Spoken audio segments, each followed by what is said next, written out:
this evolution of technology and AI and that it's only getting bigger. The need for you and I right now, the need for our kids to be, this is exponentially more significant. Have you ever felt? Are you listening? Damn.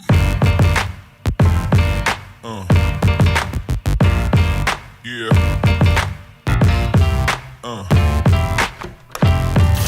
All right, Ben.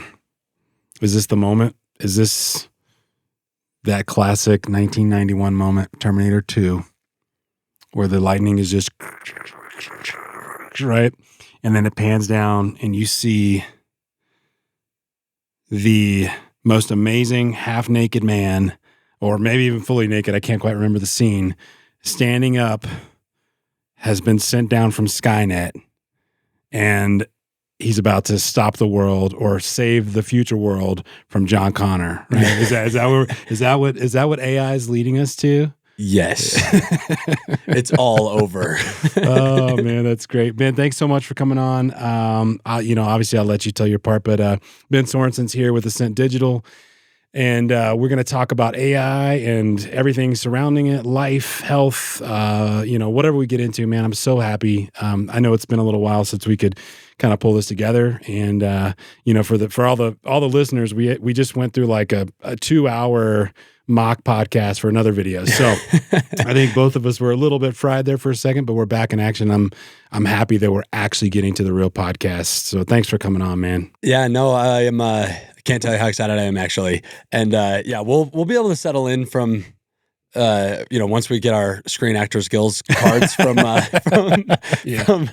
pretending to podcast before actually podcasting. But no, I'm super excited. Kind of like you're talking about life, love, and the pursuit of happiness. Yeah. And a little bit of AI. Yeah, a little bit of AI in there. So yeah, man. I mean, so that's a big reason. I put that post out on Facebook, and I was like, I want to talk to somebody who kind of understands that's at its core, has to work with this on a daily basis, and just get a better understanding for me.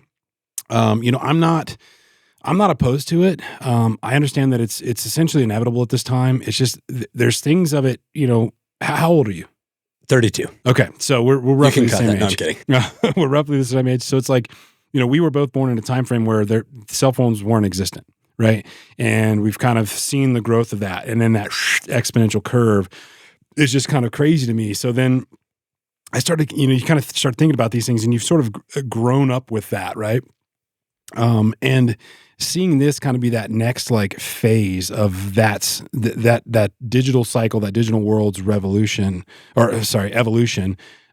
is kind of wild to me. And so when I reached out, I put that post out there, it was pretty vague, but when you hit me up, it was like, I'm down, let's do this. And I'm like, couldn't think of anybody better to come on and talk about that. And, man, I just, it's not scary to me. It's not, it's just, I just want to know, I want to know more about it, right? It's just, it seems like it's this elusive thing out there, like in the ether, you hear all this talk about it. And so it's like, it's just crazy. So, let's take it back for a second, right? So you own a digital marketing company. Yep. Here in Durango, Colorado. So can you, just to give the listeners some background as to why you know anything about AI, right? Yeah. This guy, he's off the street. I mean, so bring us up to speed, man. Give me your backstory as to how you got into doing Ascent Digital. Yeah. So, and a lot of the stuff that you talked about actually there, will tie into, the technology evolutions with AI and things like that, and I'll get into that. But,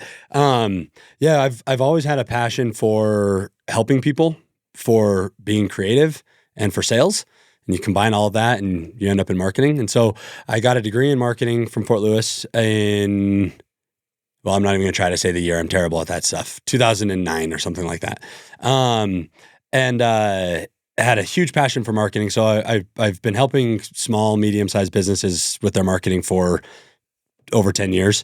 And in 2021, I broke off on my own, started Ascent Digital, and really with an idea of how can we take all of these things, all of these tactics and these marketing best practices, but apply them in a way that is immensely valuable for the businesses that we work with. So we've kind of got two core philosophies, but the first one is that givers gain.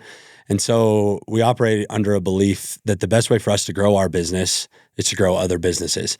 And that has worked, doing everything we can to provide above and beyond customer service, customized solutions, like really listening to business owners. In fact, just today at the office, we had some campaigns that we're like, man, I really thought this was going to work right away, but it's kind of working, kind of not. And, so we sit around the table and look at analytics and brainstorm and stuff like that. And it's really cool because I've surrounded myself with people that actually care, like people that genuinely want the best for the businesses that we're working with, which creates a really cool environment for me. In fact, I'm sure we've got plenty of time, so we'll dive into some of this stuff. But on Wednesday, we held the Marketing Mastery Summit in Durango, which we had never done anything like that before, a live event. And by the way, one of the presentations, one of the keynotes was the future of marketing and AI. So we'll be able to,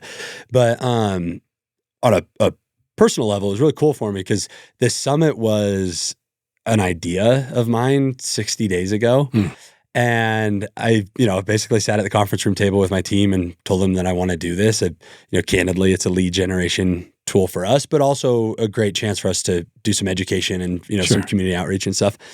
And we packed the place. There's 80 business owners in there. And, I was hoping people would even show up. But afterwards, I was just kind of reflecting and feeling a bunch of gratitude. And I'm like, man, it's just so cool. And I realized that I find myself in this great mix of people that we all have complementing strengths, but the same direction. Sure. And it's so cool because now it's like we're moving this thing forward in such a fast way, but in a really authentic and powerful way that I just feel like it's wild, man. Yeah. In fact, when we were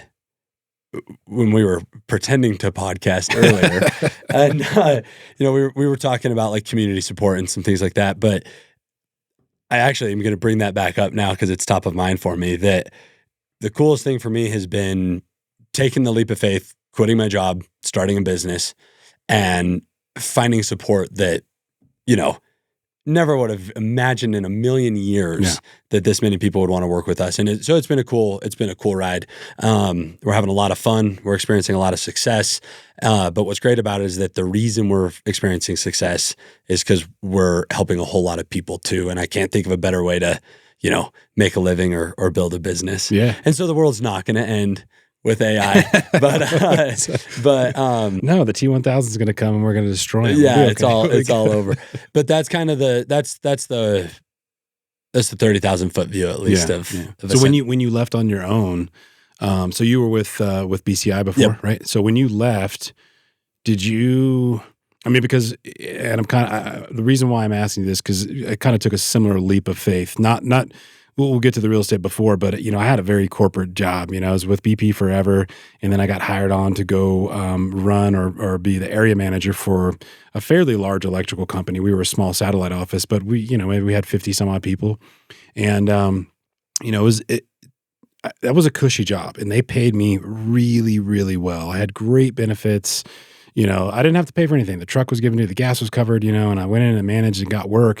And when I had the opportunity to start my own thing, it was almost pushed on me. Like I wasn't ready, but the oil and gas the market at that time was like taking a dip, and so like I had to fire like 16 guys. One of those was my brother-in-law because he worked for this, like we had a bunch of guys parked and working for one oil production company, right? Well, they just came in and like, we're done shutting down. I'm like, what do I do with it? I can't have 16 guys in the shop. That's like $40,000 a month, right, in salary. So ended up having to like in one fell swoop lay all these guys off, and it was brutal. So that kind of pushed me to being like, okay, there was 5 or 6 guys out of there that were so quality that I feel like I owe them and their families and also my personal family a place to go land and work. So I started up this electrical company. It was supposed to just be back burner, right? It really was. And, Wynn got to the district manager. He calls me. The guy never calls me, right? And he's in Wyoming or something. I'll be at your office tomorrow morning at Monday. And I'm like, shit. It's like, here goes. Somehow we found out that, and we weren't competing. We were doing residential stuff. All we did over here was oil and gas, right? Nonetheless, I had a non-compete and they were trying to play on it. So, I get this call as I'm going in and I call my wife and I'm like, hey, meet me at the office in Aztec. She's like, why? I can't. And I'm like, I'm getting fired. She's like, no, you're not. Like, it's not. I'm like, I'm getting fired. Like, I've literally got all my stuff. I know what's happening. Yeah. And he walks in, and so she's on her way, right, to come get me. So he walks in, and he's like, basically, thank you for your time. Get out of this office. Like, you're done. You're fired. And I'm like, you drove all the way here from Wyoming you could have done that over the phone, and I would have voluntarily let you know. So, but long story short was it pushed me to take that big leap of faith to kind of start doing my own thing. Like at that point in time, I had no business doing it, and I had no intentions of really owning my own company, or at least running it for a living, right? Yeah. I was making a living over here and like letting these guys work and, kind of paying them off some jobs they were doing on the side. And so getting into that, and then, 5 years later, fast forwarding, getting into real estate, like I had to kind of like change my hats. Like, okay, I work for this corporate company, and then all of a sudden I'm a business owner and I'm out here, and then, okay, now I'm a real estate agent. So it's like, I kind of almost created this imposter syndrome. Like every time I change my hat, I'd have to go like reintroduce myself to a friend or, another contractor or a past client and be like, hey, guess what? Now I'm doing this, and it's like, I felt like I personally had that. So when you left BCI and doing your own thing, A, what was the reason for wanting to do your own thing? And then B, when you jumped into it, did you kind of feel any of that? Or were you just confident enough to be like, I'm this is who I am. Like, I'm taking the reins on this thing. I'm going to run. I'm still insecure as can be. I still have imposter syndrome. Not sure if that's we'll dive into that in a bit, but, so there exists. It's interesting how people respond to different environments, right? And I've always been a guy that makes the most of situations. And so I'm an optimist. I'm a culture leader. I lead with heart. I pump people up. I always see the glass half full. And so I always make the most of whatever situation I'm in. And it was a great place filled with great people doing great things. There's nothing negative to say about that place whatsoever. They're just amazing people. But I had kind of gotten to the point where there were some transitions in leadership, and I had raised my hand to say, hey, I'd like to be considered, to be the next leader. And when I received a response that was basically like, who are you? Yeah. And which was some insight for me of okay, my time here might be done. But it was important to me that a transition happened in the most ethical, upfront, way possible, because I've got to sleep at night. My ethics matter more to me than any amount of money or anything like that would be. So I did an extended departure. Mm-hmm. I think I did a 6-week notice. I even trained my replacements and, trained new sales reps and things like that. And honestly didn't know what I was going to do. I just knew that I had concluded my moment there. Sure. Yeah. But it felt so bizarre because I had worked my entire life to get to that point. I was a director level. I had a corner office. I had a big salary. My wife was pregnant, had 2 kids at home with a pregnant wife. I've got all the benefits, all the insurance, all that good stuff. But I just did it. And I walked away from all of it with no plan whatsoever. And so then I started Ascent Digital, and I founded it and started it and kind of got things going like that. But it was important to me that I did things the right way. And I'll never forget. So that was December of 2021, and the Christmas time and everything, and the economy sort of slows down really for marketing, and for no new business is happening usually in December. And I remember thinking, why did I do this? Because I thought I would be able to be successful because of my marketing expertise, my network, these things that I was going to utilize. But I was hesitant to utilize them because I didn't want I didn't want the impression to be that I had done anything less than above board. That I had conversations I shouldn't have, or contacted people I shouldn't have, or anything like that, because I didn't. And so I started cold calling into Heber, Utah. I joined Heber, Utah's Chamber of Commerce because that's where my parents live. And I'm like, I'm just going to do that. I'll start something. I gotta make a living for it. And I'll never forget that Christmas just being like, just terrified. The tiniest Christmas for my boys, and my wife's pregnant, and the savings account is dwindling and things like that. But what's interesting that I found since then, and it hasn't happened overnight. And we'll dive. I would love actually to keep talking about the evolution of Ascent Digital since then. But it gave me an opportunity to lean into me, lean into who I am. Because there had been certain aspects of me in the corporate environment that had become perceived weaknesses.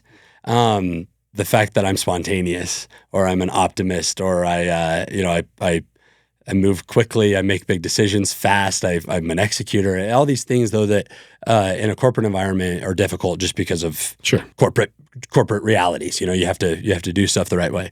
And I didn't realize that my mental health was also struggling a ton in that corporate environment. I was starting to have pretty severe anxiety that was presenting itself in ways that with the things that I love, specifically being outdoors and adventures and things like that.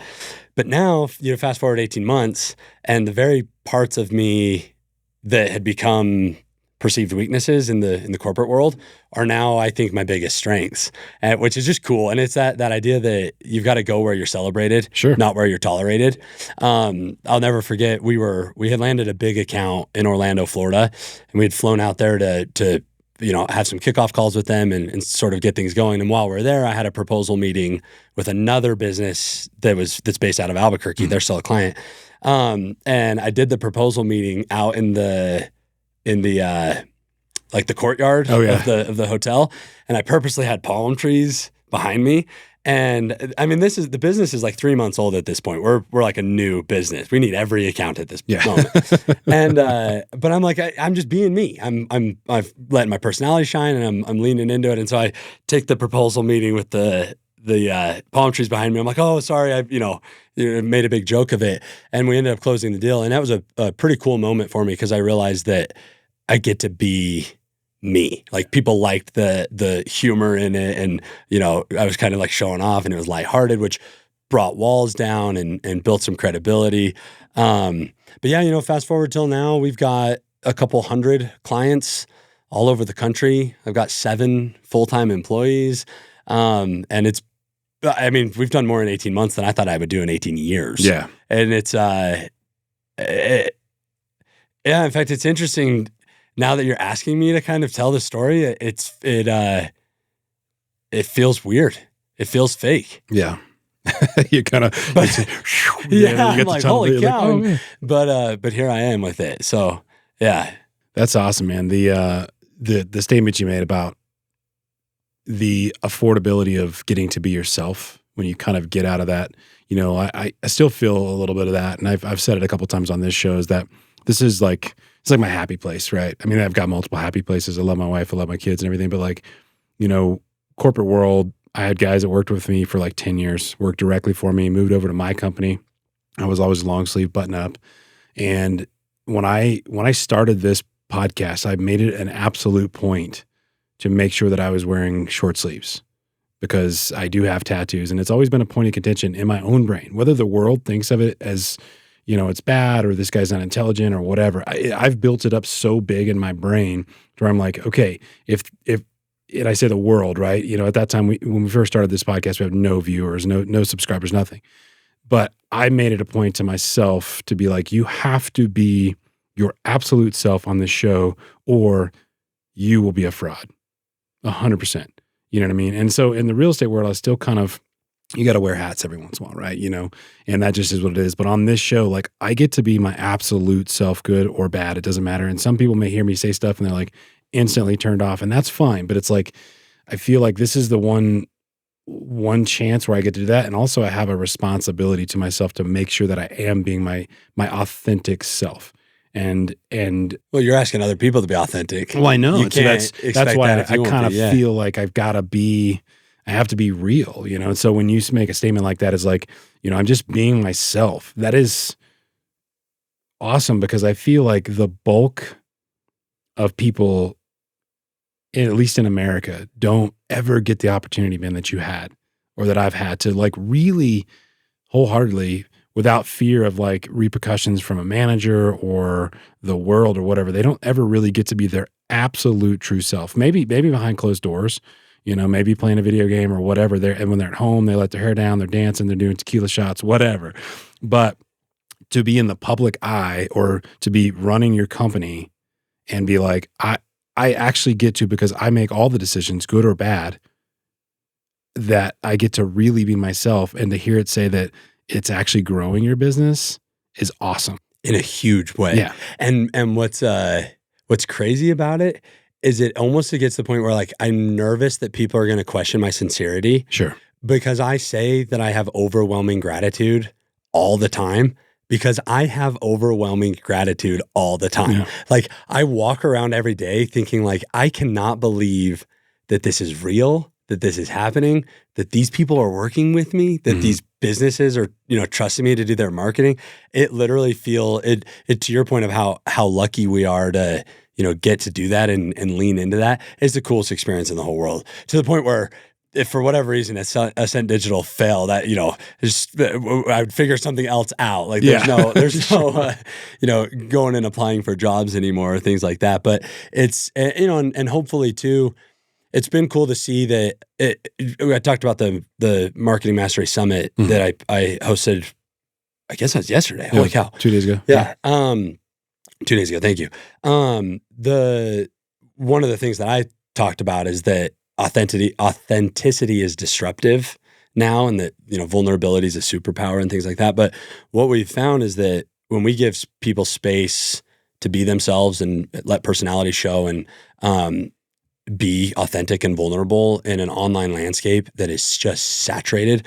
And one of the things you and I will talk about when we dive into AI, but we've got a content heavy landscape now. And now with AI, content's going to be overflowing. We'll dive into that. But what's resonating now is humans, human connections. And so when I've been able to put my personality towards my brand and let my employees put their personality to the brand, one of the coolest moments for me was, I have like Ben-isms, I guess. I say things often that, certain things. So my team started playing Ben Bingo behind my back. They had all bingo cards and, they would check stuff off the list when I would say a certain thing. And I was leaving for a run one day at work. And I guess one of the things that I do when I leave for a run is I pick somebody to be in charge, and it's tongue in cheek. I'm like, all right, I'm out of here. David, you're in charge or whatever it might be. But, I was walking out of there and I told somebody they were in charge, which made a different employee win Ben Bingo. And so they start celebrating and cheering. And I'm like, are you kidding me? Yeah.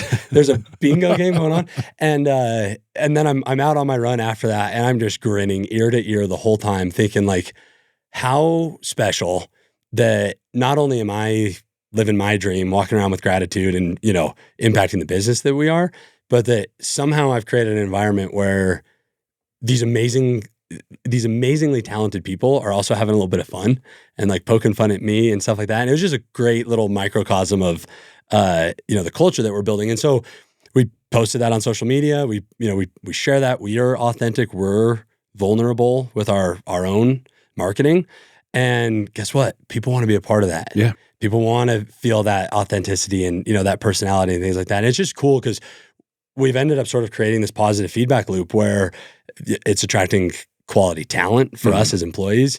It's attracting great businesses that we get to work with, which then gives us cool projects, which then gives us more talent. And the feedback loop continues. But I really believe a lot of it stems from personality, being ourselves, and and knowing what we're good at too. Yeah. I mean, there's obviously a whole lot of other complexities to it, but it's been the coolest thing ever. I've never worked harder in my life. Yeah. And just to be clear too, if people are listening and thinking like, I should quit my job because look how much fun they're having. Sure. It's been indescribably stressful. Yeah. If you did the math and divided my income hourly, it'd probably be criminal. but at least, if you've got that stress and the work that comes with it, the fact that we get to have a little bit of fun along the way is pretty cool. Yeah. Yeah. I mean, how about though, like And for nobody who's ever taken a real leap, and I just wonder if you share this with me, like the emotions that are at times like overwhelming. You have no idea what you're really doing. You're scared to death.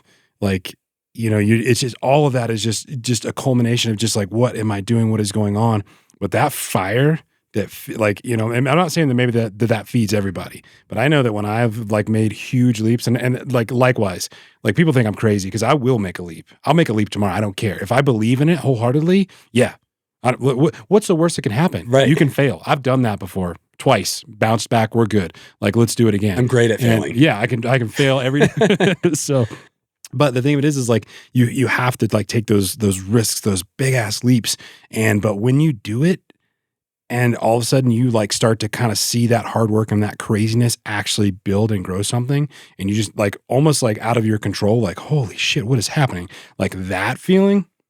I don't even know how to describe it. Like it's wild. I was just going to say it will drive you to like do just things that you thought were completely insurmountable. Yeah. That you're just, it's like almost like something else above is guiding you, like what is going on here? And like, man, I recommend, I'm not saying go quit your job and move to Mexico because that's your dream. Right. But if you are passionate about something and you see the sliver of that opportunity, right? The worst thing that could ever happen to you as a person is to not take that opportunity. You will always regret not taking it. Now, it may be safer to do exactly what you're doing, and I get it. Not everybody is in an opportunity in life to where they can afford to take that risk.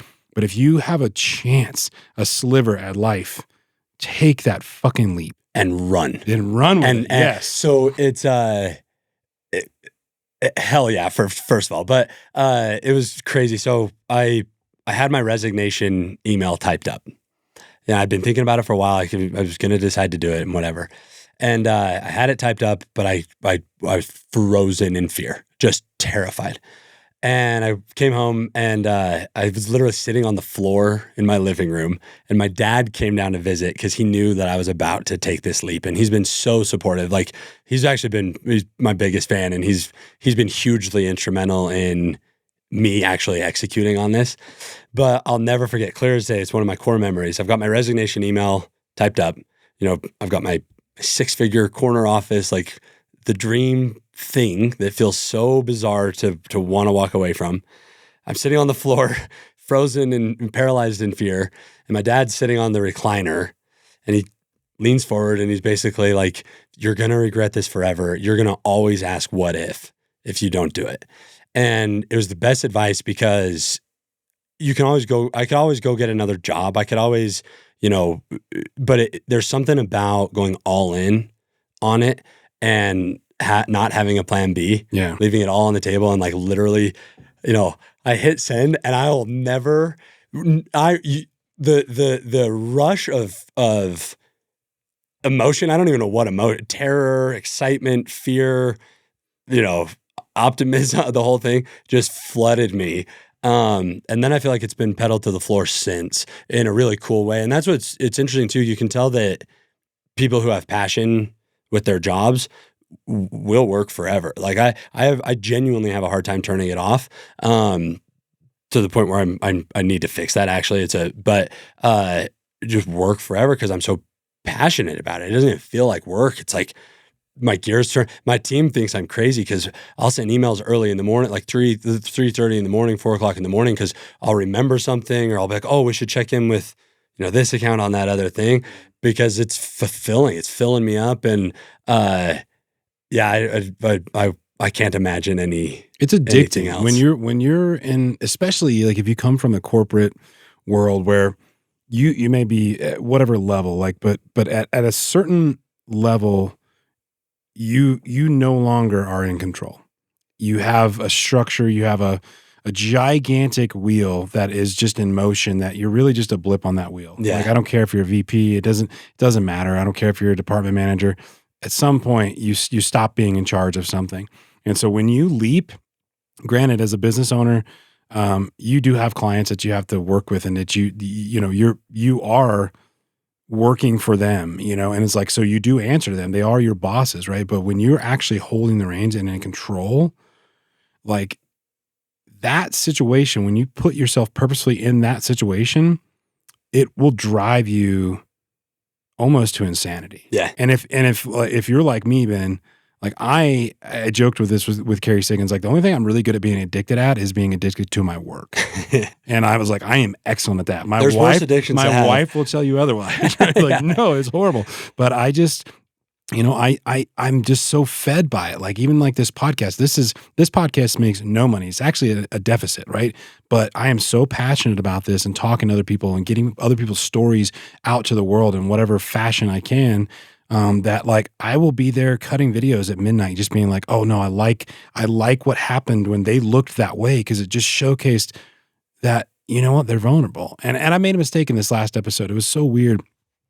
And this is hats off to my wife. She's a beautiful soul. And so we had Susie Rhodes on the podcast, and she said something and it triggered me. And I was watching the video in post, and I had kind of, it almost re-triggered me and like got me emotional while I'm cutting the video, right? I'm not having the conversation, I'm listening to it. And I pan over in the software to see what I'm doing. And I'm actually like this, grabbing something. I'm grabbing my water, right? And I'm leaning to the left, but I'm actually like, and I wasn't crying, but I was starting to like tear up by like what she said was like, it was fucking empowering. You know? And it was a weird comment because it wasn't even about her accident. It was like the empowering thing was like, almost like I was powerful before all that tragedy happened to me. Wow. And that's what I want to get my story out there. And it was what my wife said. I told her about this. I was like, yeah, I probably should have cut it this way, but I was tearing up. She's like, you got to leave that. Yeah. Like, that's who you are, babe. She's like, yeah, you're not one to go, I can watch some, rom-com and I'm over here on the couch tearing, crying, and you're just there like a stone. And, oh, it's funny. Where's the next comedy line, But she's like, when those things kind of happen, those are the real moments. Yeah. Those are the things that like, but getting back to it, like, I'm just so ingrained in the passion that I have for the podcast and making sure that I tell somebody else's story, that I didn't want to showcase my vulnerability because I didn't want to take the moment off of them. And so that's where I'm like, I've got to get better. There had to have been a way to where I could recut that video and show the vulnerability that she, like, it's impacted me across a 4-foot table, and like, that's what I mean is like, I cut the video, I launch it, and I'm going, all right, now how can I get better the next time? How can I do better? And then I'm in there re-editing to try and see if I can do it, knowing that I'm never going to put that work anywhere. The video lives, the conversation's already living and breathing out there in the world. I'm just sitting here trying to get better, and it's freaking midnight. Yeah. And my wife comes up, what are you doing? I'm like, what? What are you doing? I'm like, oh God, it's midnight. You know what I mean? And so that's why, like, that, when you're holding the reins of something, if it's a passion project, if it's your own company, there's no feeling like it. You will work, you will burn the candle at both ends, which may not be a good thing, but you know that you're the one holding the reins. Yeah. And you've got to drive it. And if you're driven by it, and like, you just all of a sudden you find yourself just going and going and going and going. Well, and you mentioned that this podcast doesn't make any money. It will if you want it to. I mean, this thing's going to just grow. And it's what's cool is, and that's why I've been so excited to, like I told you, I saw a little window to get on here, and I pushed my way through because you can sense the passion, and there's also incredibly talent on your end to provide an environment where people can actually have these conversations, because that's not easy to do. Like, you and I, we've known each other a few hours maybe, yeah. And I feel very comfortable, and that's uncommon, which is also, I think speaks to your passion for it, and that idea of, showing that vulnerability or that authenticity. I'm telling you, people crave it. Yeah. Like we did, when I did one of the presentations I did at the marketing summit was humanizing our brands. But there's all these statistics about how loneliness is at an all-time high, depression is at an all-time high, anxiety has never been higher, like mental health crisis is just rampant, and there's all these issues with people longing for outlets and meaningful connections and things like that. Meanwhile, we're more connected than ever. We're constantly interacting with people. We get these fake dopamine bumps with likes and comments and shares and all this stuff. And we kind of live in a filtered world. You look at Instagram filters and whatever. And so what we're finding, and it's the same reason the podcast is already so successful, is that there's overwhelmingly majority of people want to experience things that are real and feel real human connection with real vulnerability and authenticity. Because, and one of the themes in that presentation is that authenticity is disruptive. And, I envision when I say that there's somebody's scrolling and then you see something real and it makes you stop scrolling. Because, and then, you apply that to business, to our passion projects, or, taking a leap of faith or whatever it might be. It's a matter of like letting yourself have that moment of, this might not work. I'm going to put myself out there. I'm going to start a podcast. I'm going to start a marketing agency or whatever it is. It's been really profound for me to see the response to that across the board. And we see it with our clients. I've seen it with myself. I've seen it with your podcast. I've seen it with my wife. I mean, there's power in human connection, and we need more of it. Yeah. Because people are struggling. And it's been a cool bridge for me to apply those concepts because I care deeply about people. I've always loved hard. I've always been one of those guys with a big heart. And to be able to use those ideas to help businesses grow is as cool as I can express.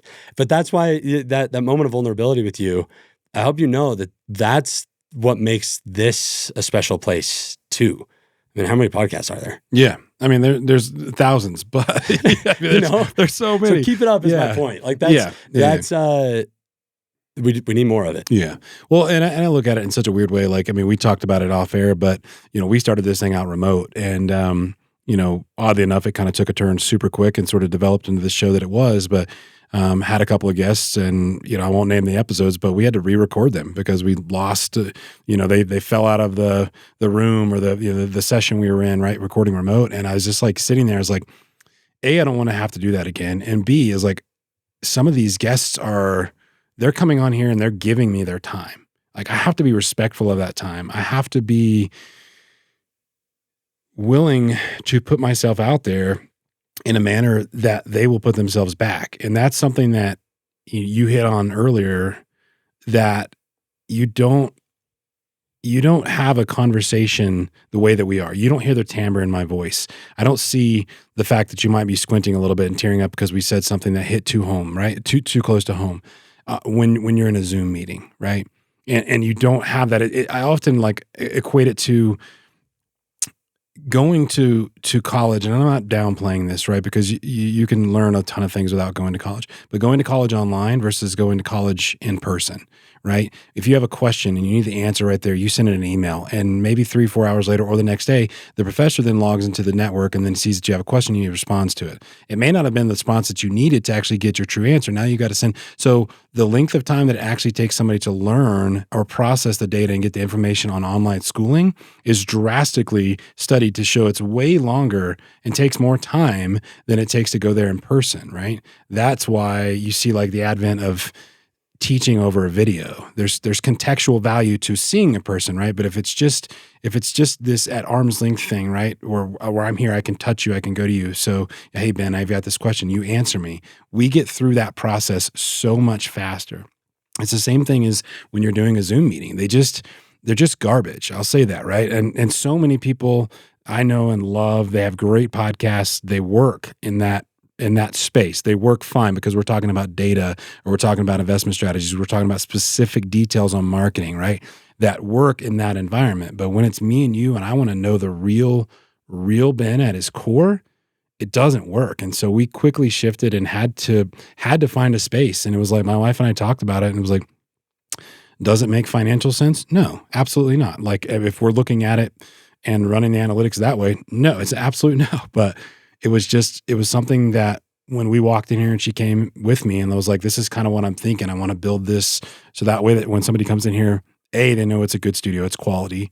B, they feel comfortable. They don't feel rushed. They don't feel, cautious about having a conversation. And she was like, all right, she's an interior designer. And so she's like, well, these are the Pinterest pictures we have. This is how much money we have. This is as close as we can get it to what these look like. And it's like, I joke about it all the time. Like we had to go and buy these records, right? Because I'm a huge music buff. That's what my degree's in, right? Audio engineering.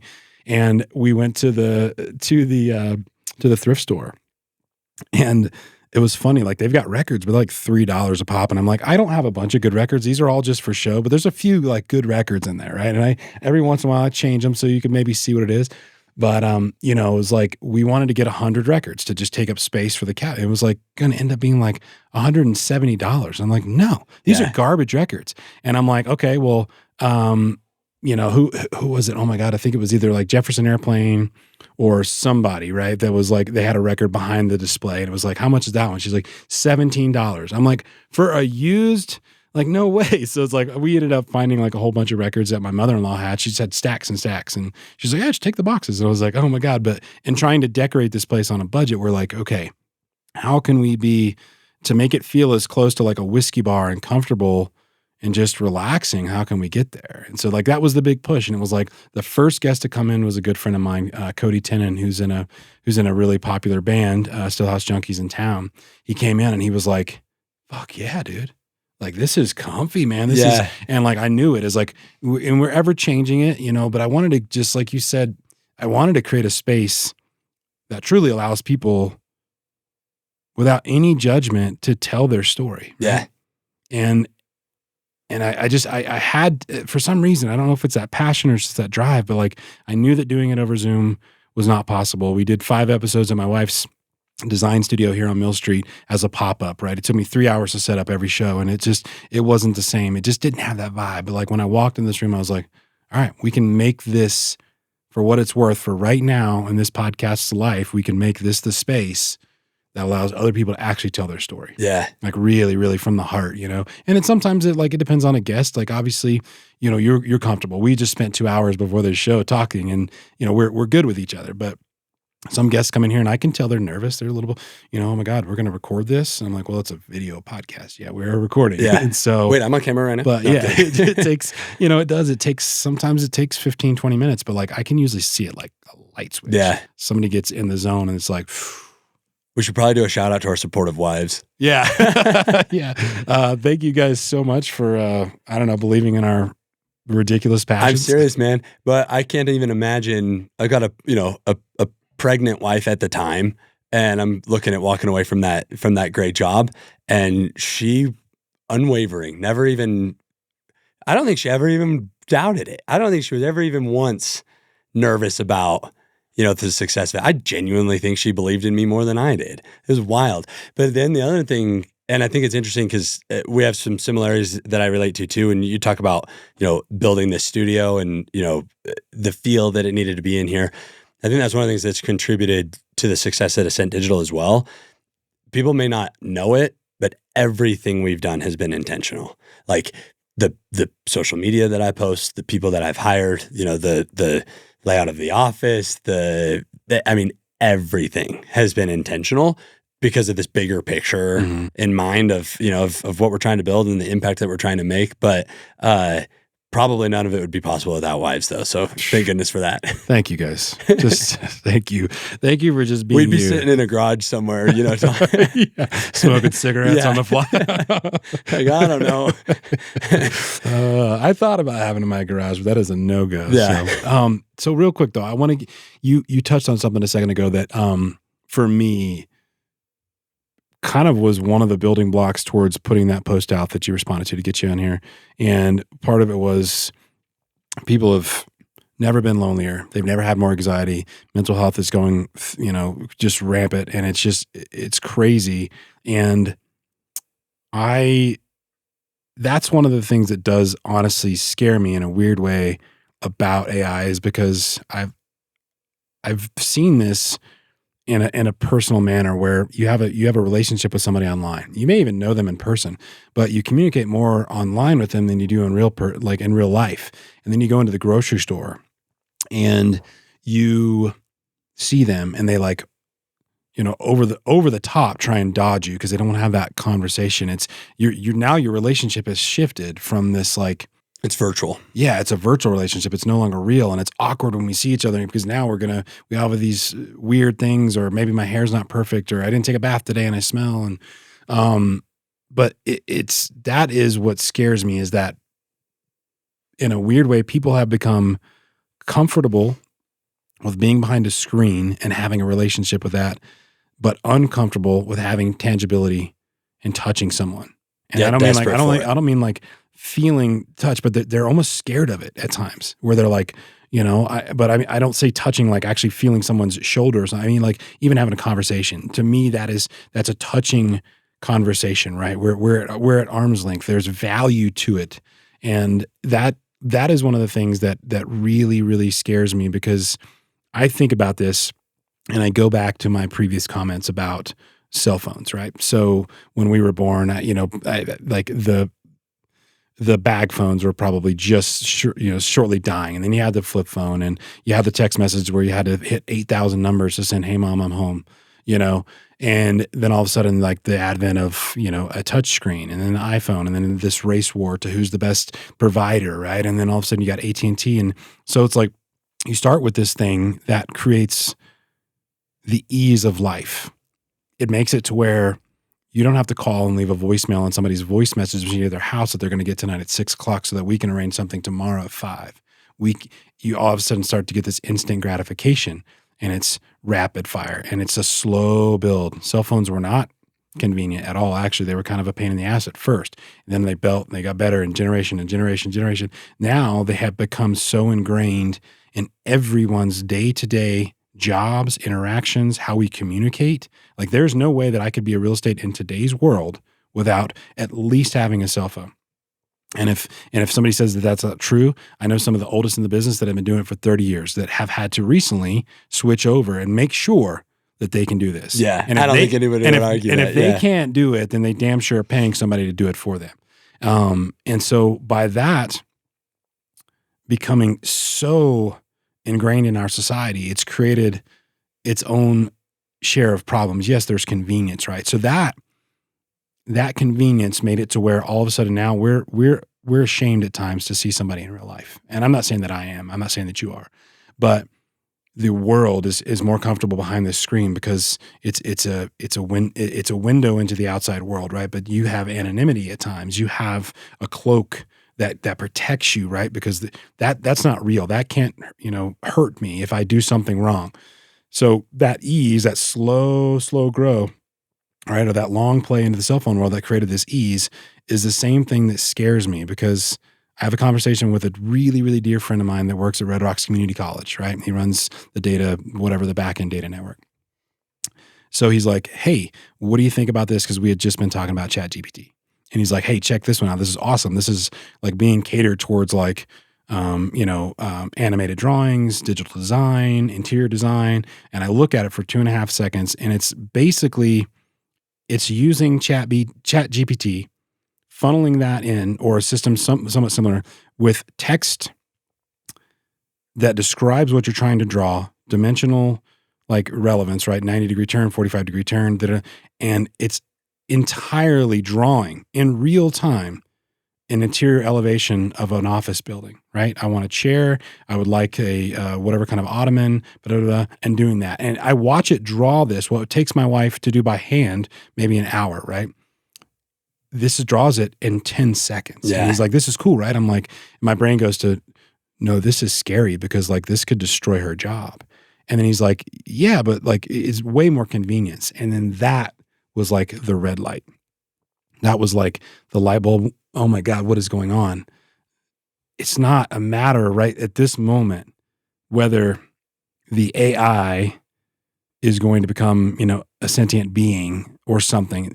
The situation is that look at the correlation between how cell phones became so ingrained in our world was because of convenience. So I purposely, the last 2 times that I had a listing, I used ChatGPT, put in very basic stuff, and watched it spit out exactly what my description was. Put it in there, saved it, went up to the MLS, called a friend. I was like, read my description, see what you think. They're like, oh, that's great. It's awesome. You know how convenient that is? Now I'm purposely not, I still want to be able to write and speak the English language. So I'll do my own descriptions. But by them developing this thing and catering it towards a convenience, that's what scares me.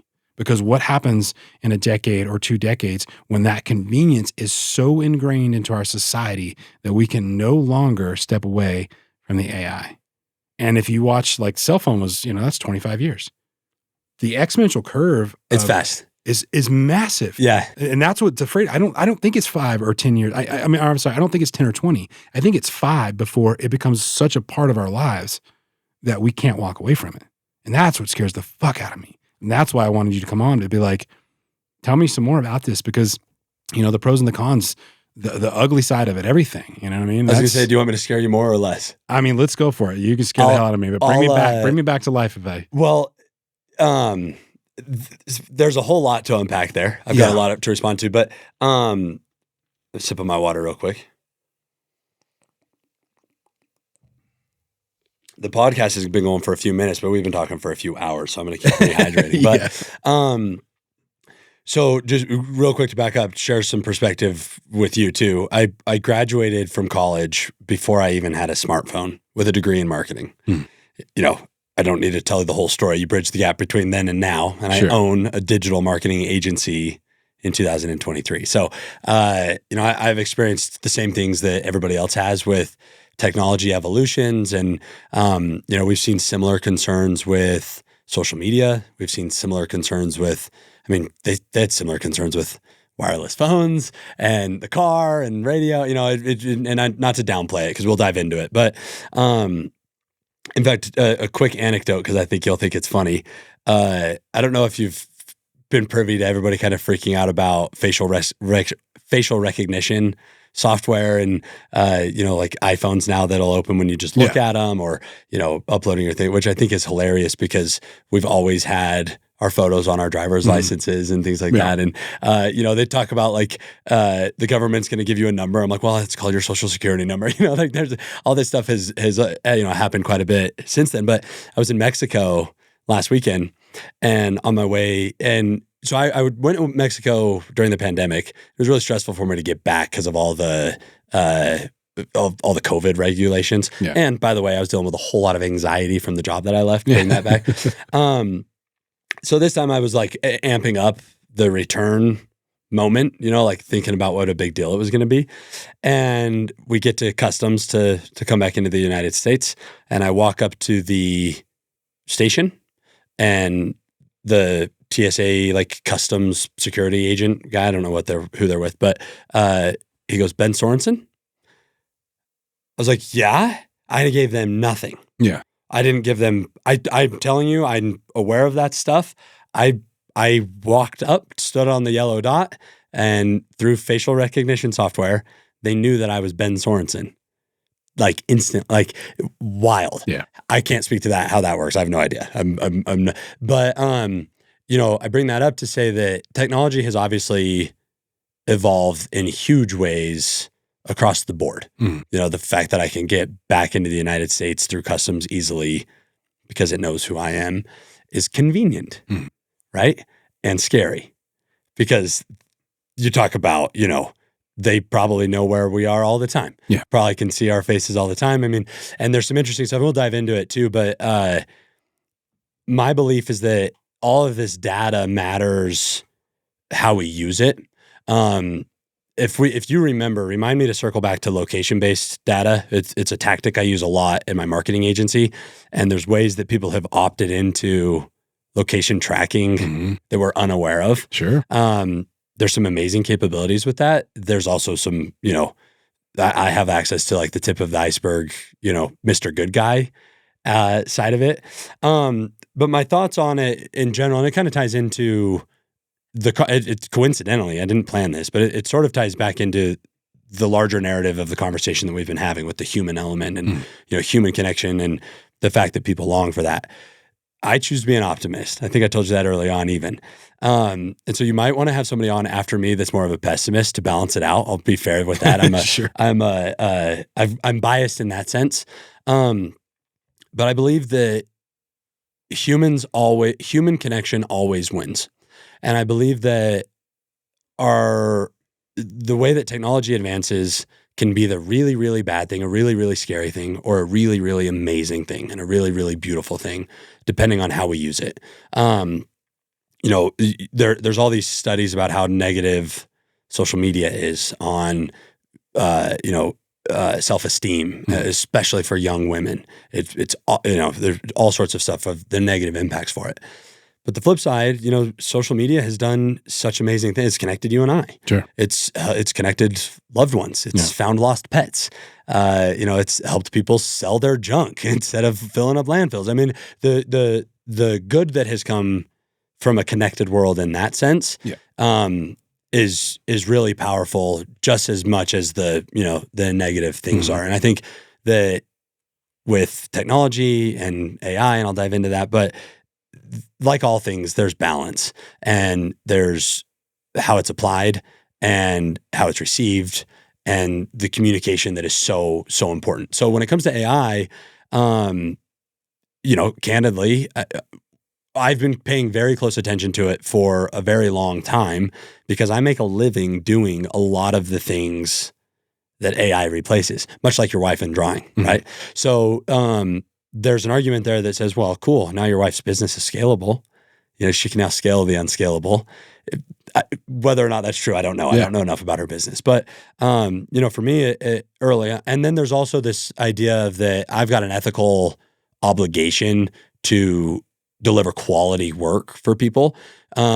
So there's one hand, there's some applications that can really make my life easy. It can make my business more efficient. It can make the work that we do faster and easier.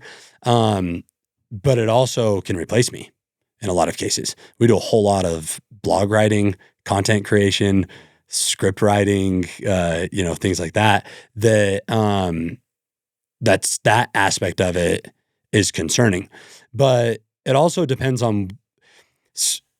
Were you privy much to the Web3, the Web3 narrative that's still lingering? I've heard like very small, but no. Please expand on it.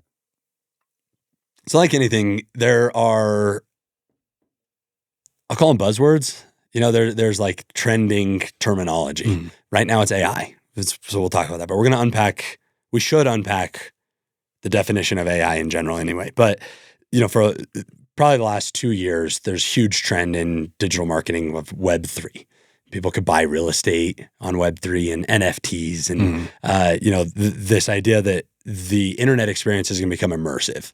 So instead of shopping online, you actually shop online. Like you can actually, interact with people in like literally online communities. And it's why Meta changed their name to Meta instead of Facebook or Instagram, because the metaverse, which is part of the Web3 reality, and it's this idea that the internet's going to continue to evolve. So when the internet first started, it was very limited, and then it's sort of had this evolution now where it went to basically that we all have access to it and everybody can contribute, and it's become this own thing.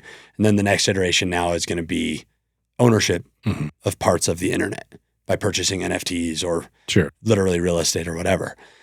All the hype in the world forever, like years in my industry.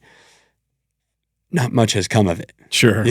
It still exists, but there's kind of some memes that I follow where all the metaverse like Web3 bros are now AI bros. Not to say that it's not worth paying attention to, because it is.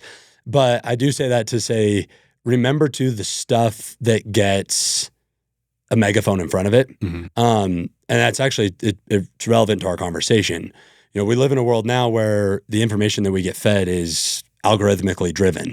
And the way that most algorithms work is that they push content that gets interaction. It pushes content that gets engagement. Coincidentally, the type of emotion that solicits the most engagement, there's two, is either fear or anger. That's why we see this political turmoil that we're seeing, because fear and anger. So we engage with it, which now pushes it higher in the algorithm. We get more fear and anger, and you get that negative feedback loop. So narratives, be careful about narratives online with AI or Web3 or politics or whatever it is, because the types of information that get fear or anger as a response is going to get the biggest light shined on it.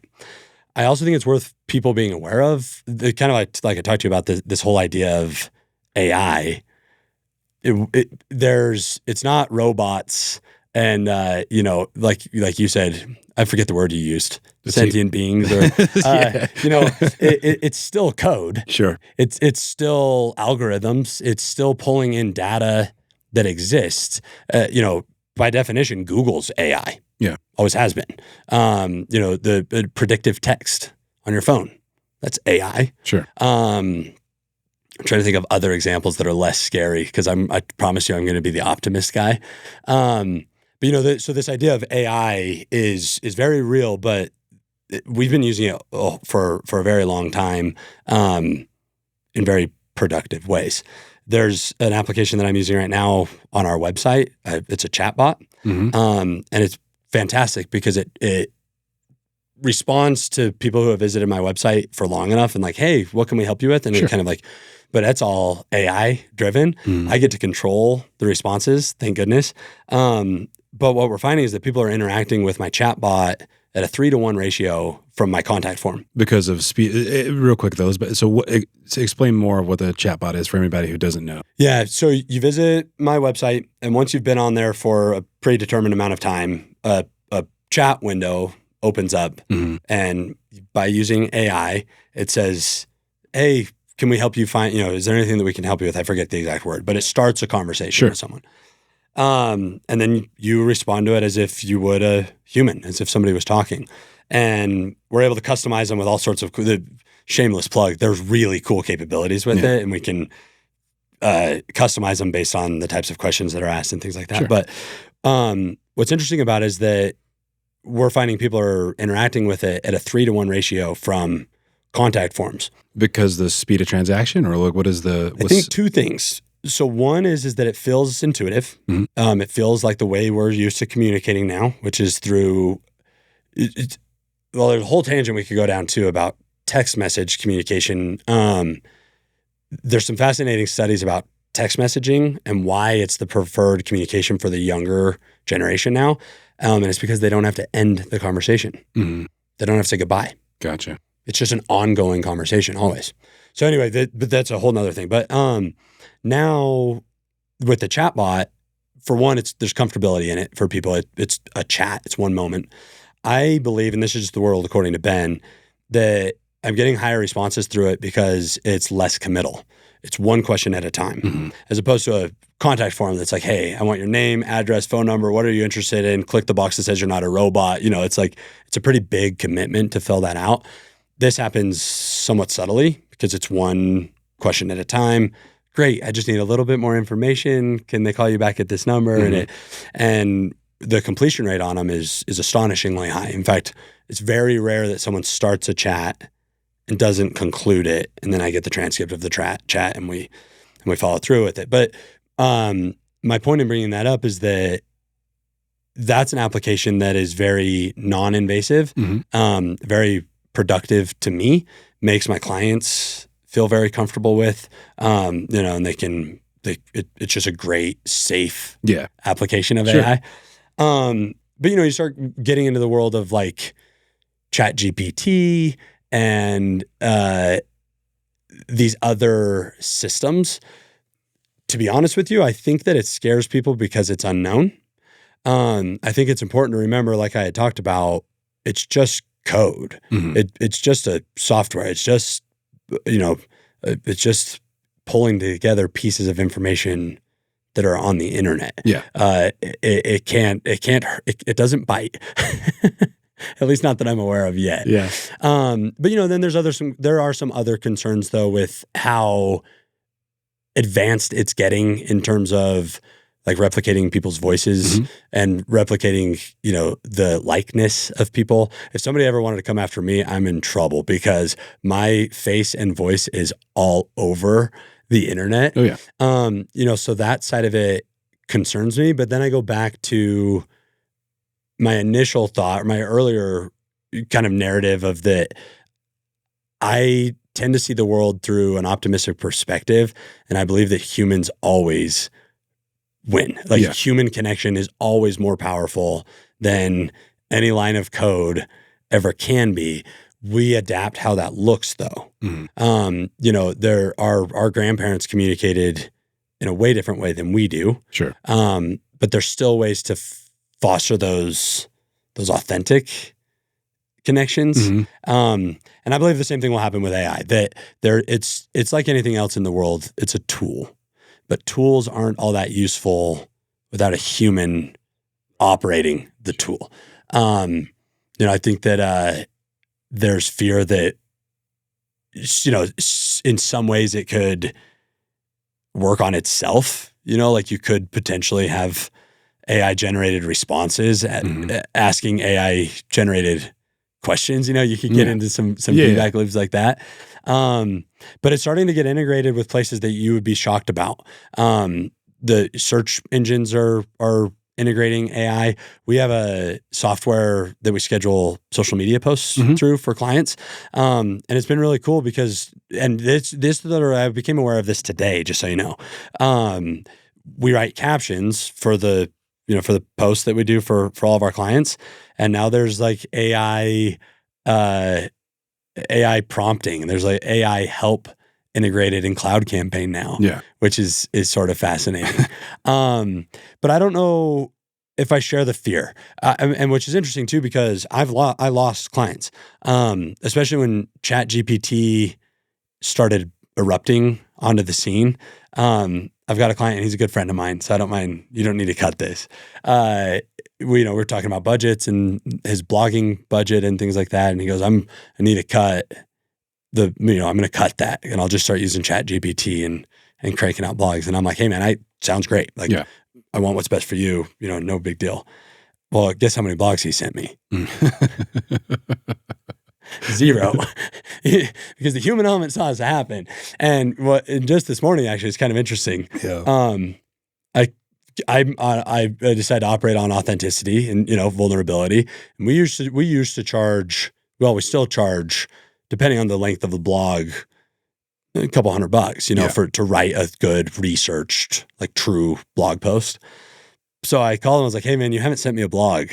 And it's been 4 months. And, I'm a little worried about your organic SEO. I'm worried about, the organic effort here. And I said, what do you think about maybe we be accountability partners?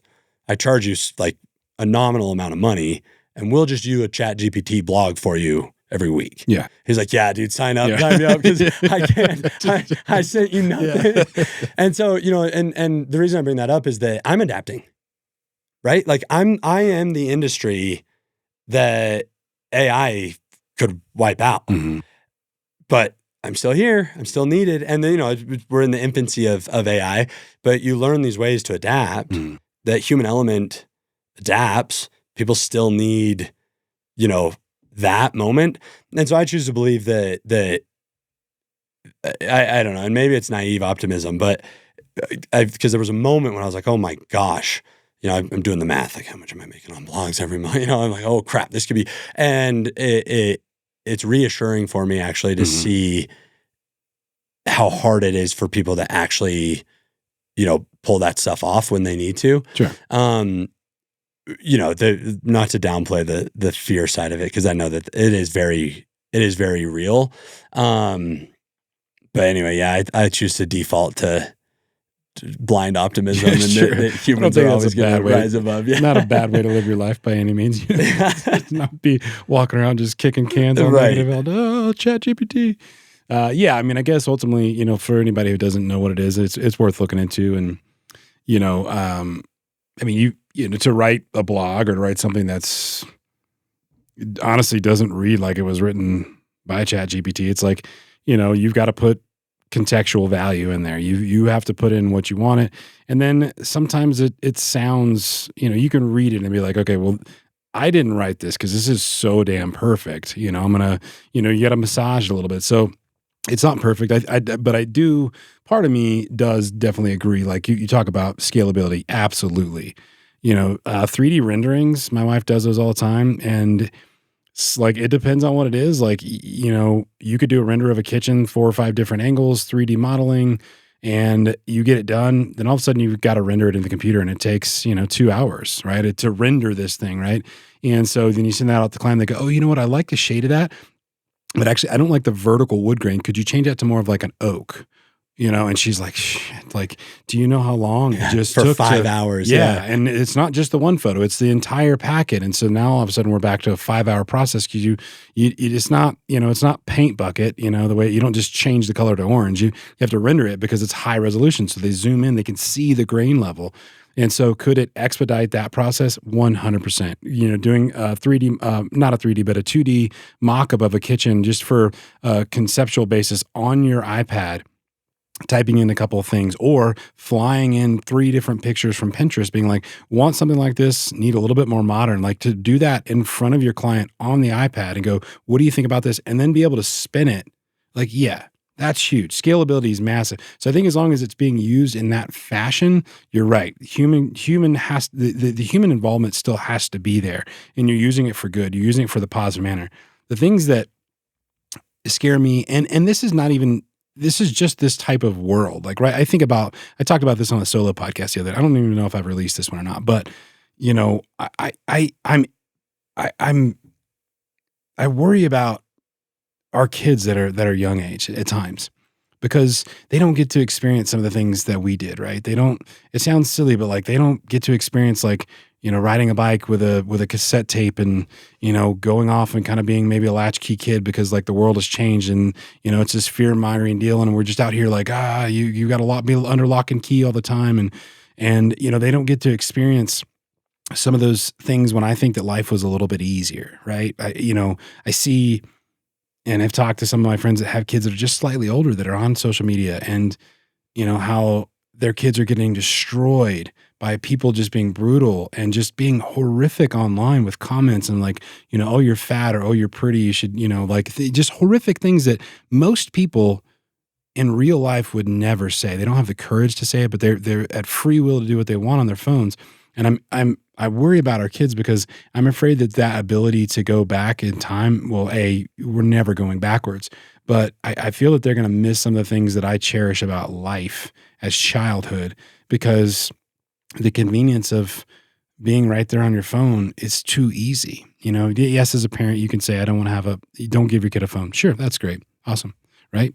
You could do all of those things, but inevitably at some point in time, they're not going to be under your wings. They're going to have to. So it's like if they're going to have to live and breathe in this world, then they at least need to be aware of how things function, and maybe experience some of these things like hardships, at a time frame where they can learn to process them, and you can still work with them, right? Not be a 21-year-old person with a brand new phone and being like, oh, here's a post, and then you just get murdered by all of the, you're like, oh my God, why would they say that about me? You know what I mean? Like to have experience to be able to deal with those emotions. But I just, it scares me in the sense of like, I just worry that the generation moving forward, I think it's the alpha generation, or maybe it's another name at this point, but like that generation, that's their whole world. Their entire world is based around that, right? It's like, we're not playing Sega Genesis in front of a box TV anymore, man. You know what I mean? It's everything is so immersive and it's so real, and you're communicating with your friends in like real time. And I know that's been around since Xbox and PlayStations, that gamer profile, and like, but there's so much content out there, both good and bad. There's so much comments out there, both good and bad.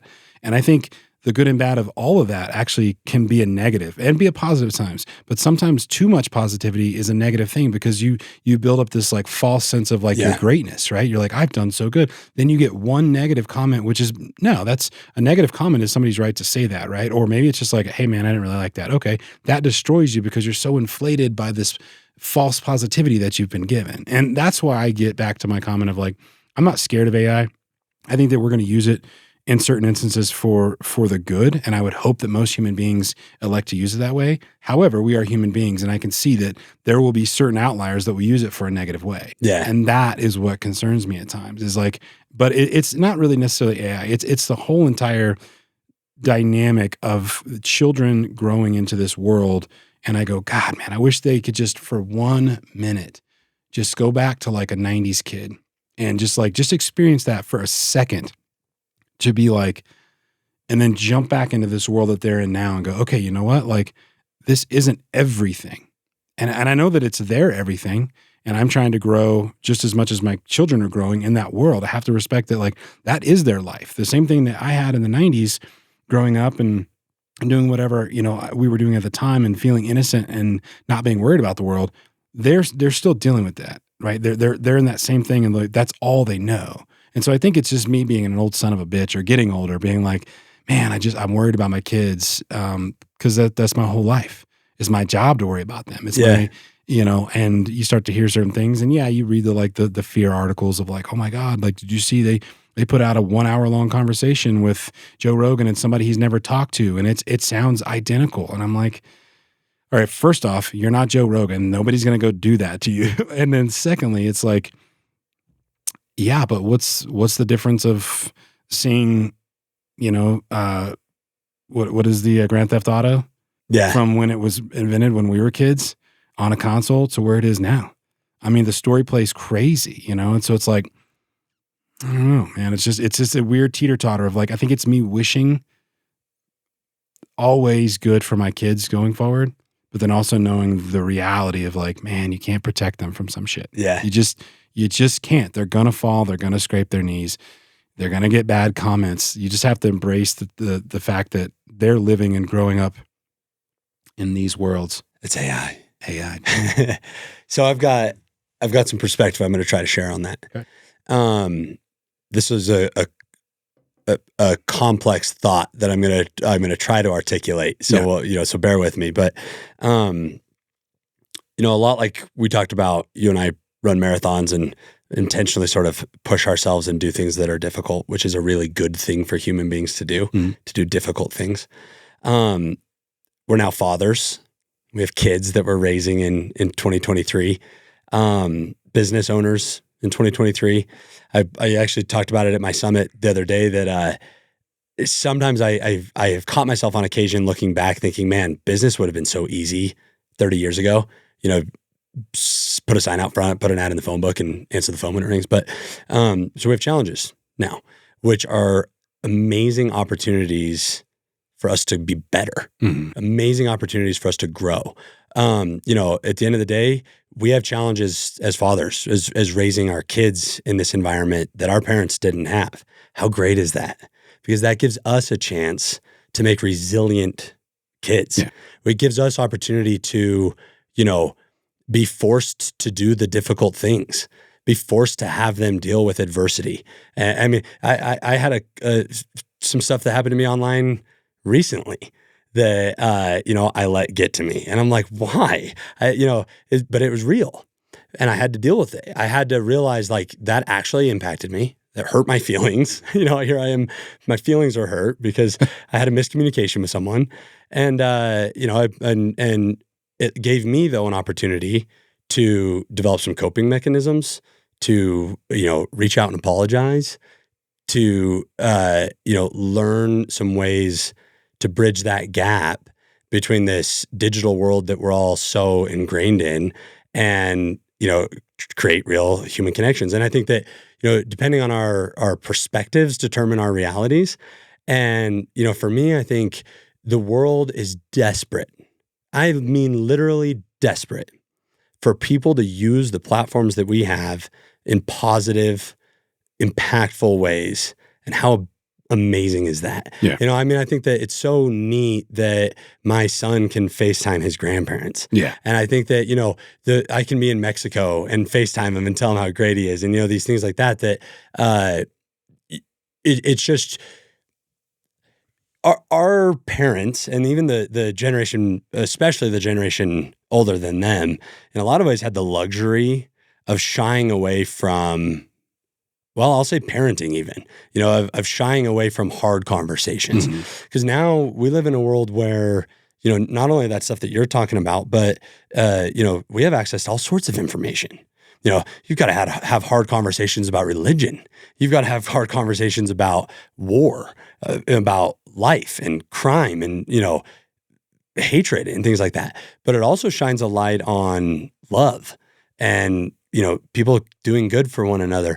And that's where I really come back to this idea that I'm trying very hard to someday I'll figure out how to articulate it in a meaningful way. I'll write a book or something, but that authenticity is disruptive. That if that people feel that, and that's why, I like to look at, all this system that we're living in.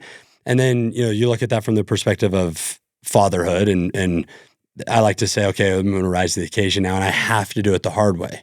I have to have the conversations with my kids that I don't get the luxury of shying away from. Yeah. Because it's in our face. We have to do it. I joked forever that, I'm bringing the high five back. I'm going to start, but I mean it. I'm going to hold open doors for people. I'm going to high five people. I'm going to spread love and positivity online because I believe that that's infectious and that people feel that, and that that's a great world for us to live in. And the same outliers, the same negative people have always existed, and they've always had access to the same things that, us good guys have access to. And the fear has always been there too. Your parents were just as scared about your video games as you are of AI. Sure. That stuff has never really evolved. And then on an even more relevant level, or not more, but on another level too, you look at this idea that authenticity is disruptive, or technology and things like that, and how we can apply it with our businesses. The same thing that we've talked about, that I really believe that with the saturation of robot generated content, the real stuff sticks. The real stuff resonates. People get it. And, it's kind of like that idea of, this miscommunication that I had online recently. I immediately felt this need to like defend myself. Like and then I said, I'm sure that I don't need to, that my character speaks for itself. My work speaks for itself. Instead, I'm going to privately reach out, do an apology and do it offline and make it work that way. Which coming back to that idea of like, it's a cool opportunity because we had to grow. Mm-hmm. I'm 33 years old and I had to grow. Yeah. I had to get a little better, man, which is hard. But so are running marathons. So is, having the hard conversation with your wife. So is, this other stuff. And as technology has evolved along with AI, people can have conversations that are uncomfortable. You can open up, you can chat to my chat bot on my website and start a conversation, but you also can find real help. You can find real connection, and you can, it connects people. And I just really believe, and, I know that we're meant to be talking about all of the details of AI, and I keep coming back to it. I don't know why. This is just an authentic conversation, but of this human element that I think is amazing. And I think it gives us some really, really cool opportunities to inspire people and to make the world a better place. I'll share one other story if you don't mind, but so through this business journey, it's been really profound for me. We talked about that I've just been me from day one, and now all I am is me with a megaphone, and I have an audience now. And the outpouring of support has been crazy. Like I was talking to my mom on the phone here today, and I was just telling her that it feels so weird because I've always been me. Mm-hmm. And now for some reason people are telling me that they like me, which feels way bizarre. It makes me uncomfortable. But through my business, I reconnected with a long time friend from middle school. And we've done some work together. We've done some projects together. He's a great guy. He's one of those guys that you talk to and you leave the conversation energized, Sure. You're like, yeah. So I love, getting on a Zoom call or having a meeting with him. But we had lost touch. 20 years that we hadn't talked. And I invited him down for my Mastery Summit, which was, he's a real estate agent in Salt Lake City. And he came down, which I thought was just so cool. I'm feeling all this gratitude that I've got support. People are traveling in for my summit. And we're meeting, and he tells me that he shared a story with me that made both of us emotional. That in 8th grade, I invited him to a concert, and it changed the trajectory of his life. And he shared it on social media just recently too. But it's just such a cool little microcosm of a few different things. But one, for everybody listening, you have no idea how good you can do for people. all I did is invite him to a concert in 8th grade and made him a huge impact and changed the trajectory of his life. But the second point in that is that if it weren't for technology, we wouldn't have reconnected. Sure. And if it weren't for social media, he wouldn't have been able to tell me that I changed his life, which impacted me in a huge way. And so I shared it to my social media, and I did a little narrative about how much it meant to me. And I was so grateful for him for sharing that. And at the bottom, I said, and if somebody's impacted your life, you should tell them. Sure. Because you'll have no idea how good it felt to know that like I did something somewhat meaningful at some point. And those are the type of things that I really believe are going to stick. Those are the things that are disruptive. That authenticity is disruptive because it makes people stop and remember that we're all in it together.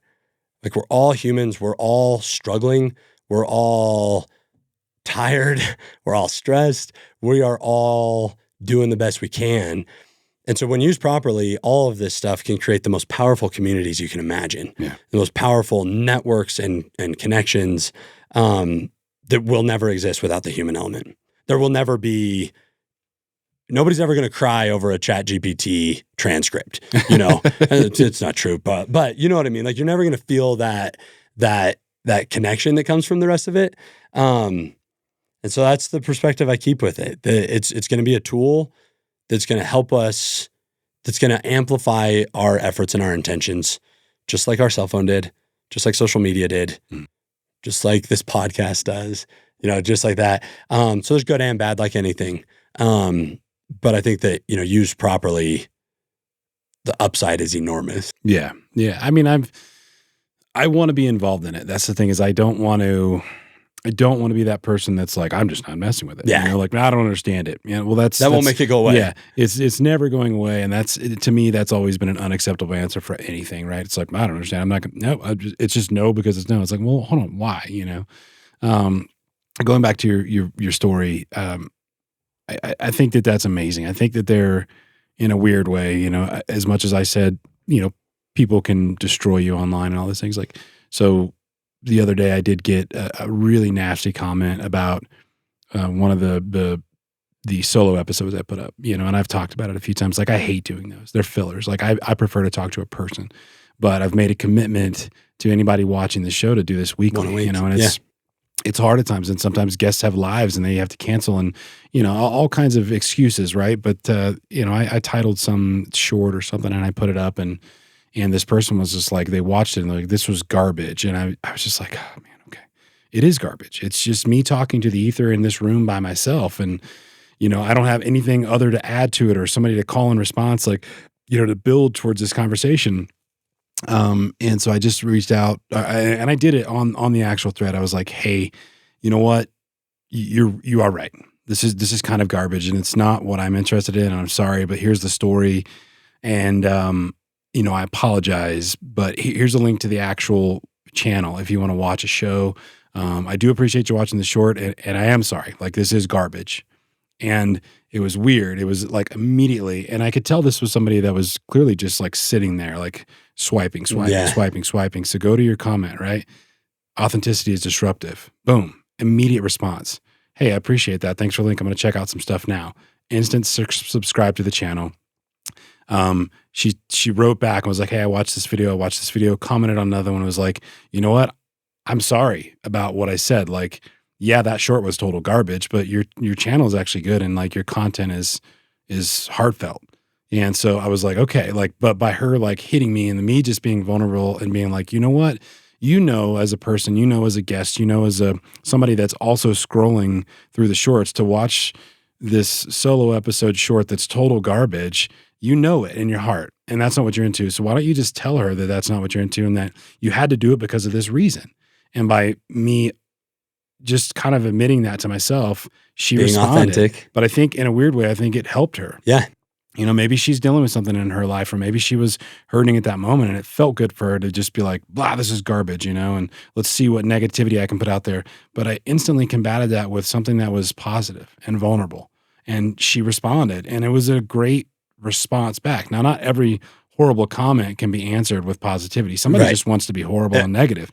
But if you choose to be positive and be vulnerable and be a person that's willing to have humility and say, you know what, that was absolute garbage. And I probably should have posted it on the channel, but I did. And we got to move past it. Right. But here's what I really love. Here's what I want to do. Right.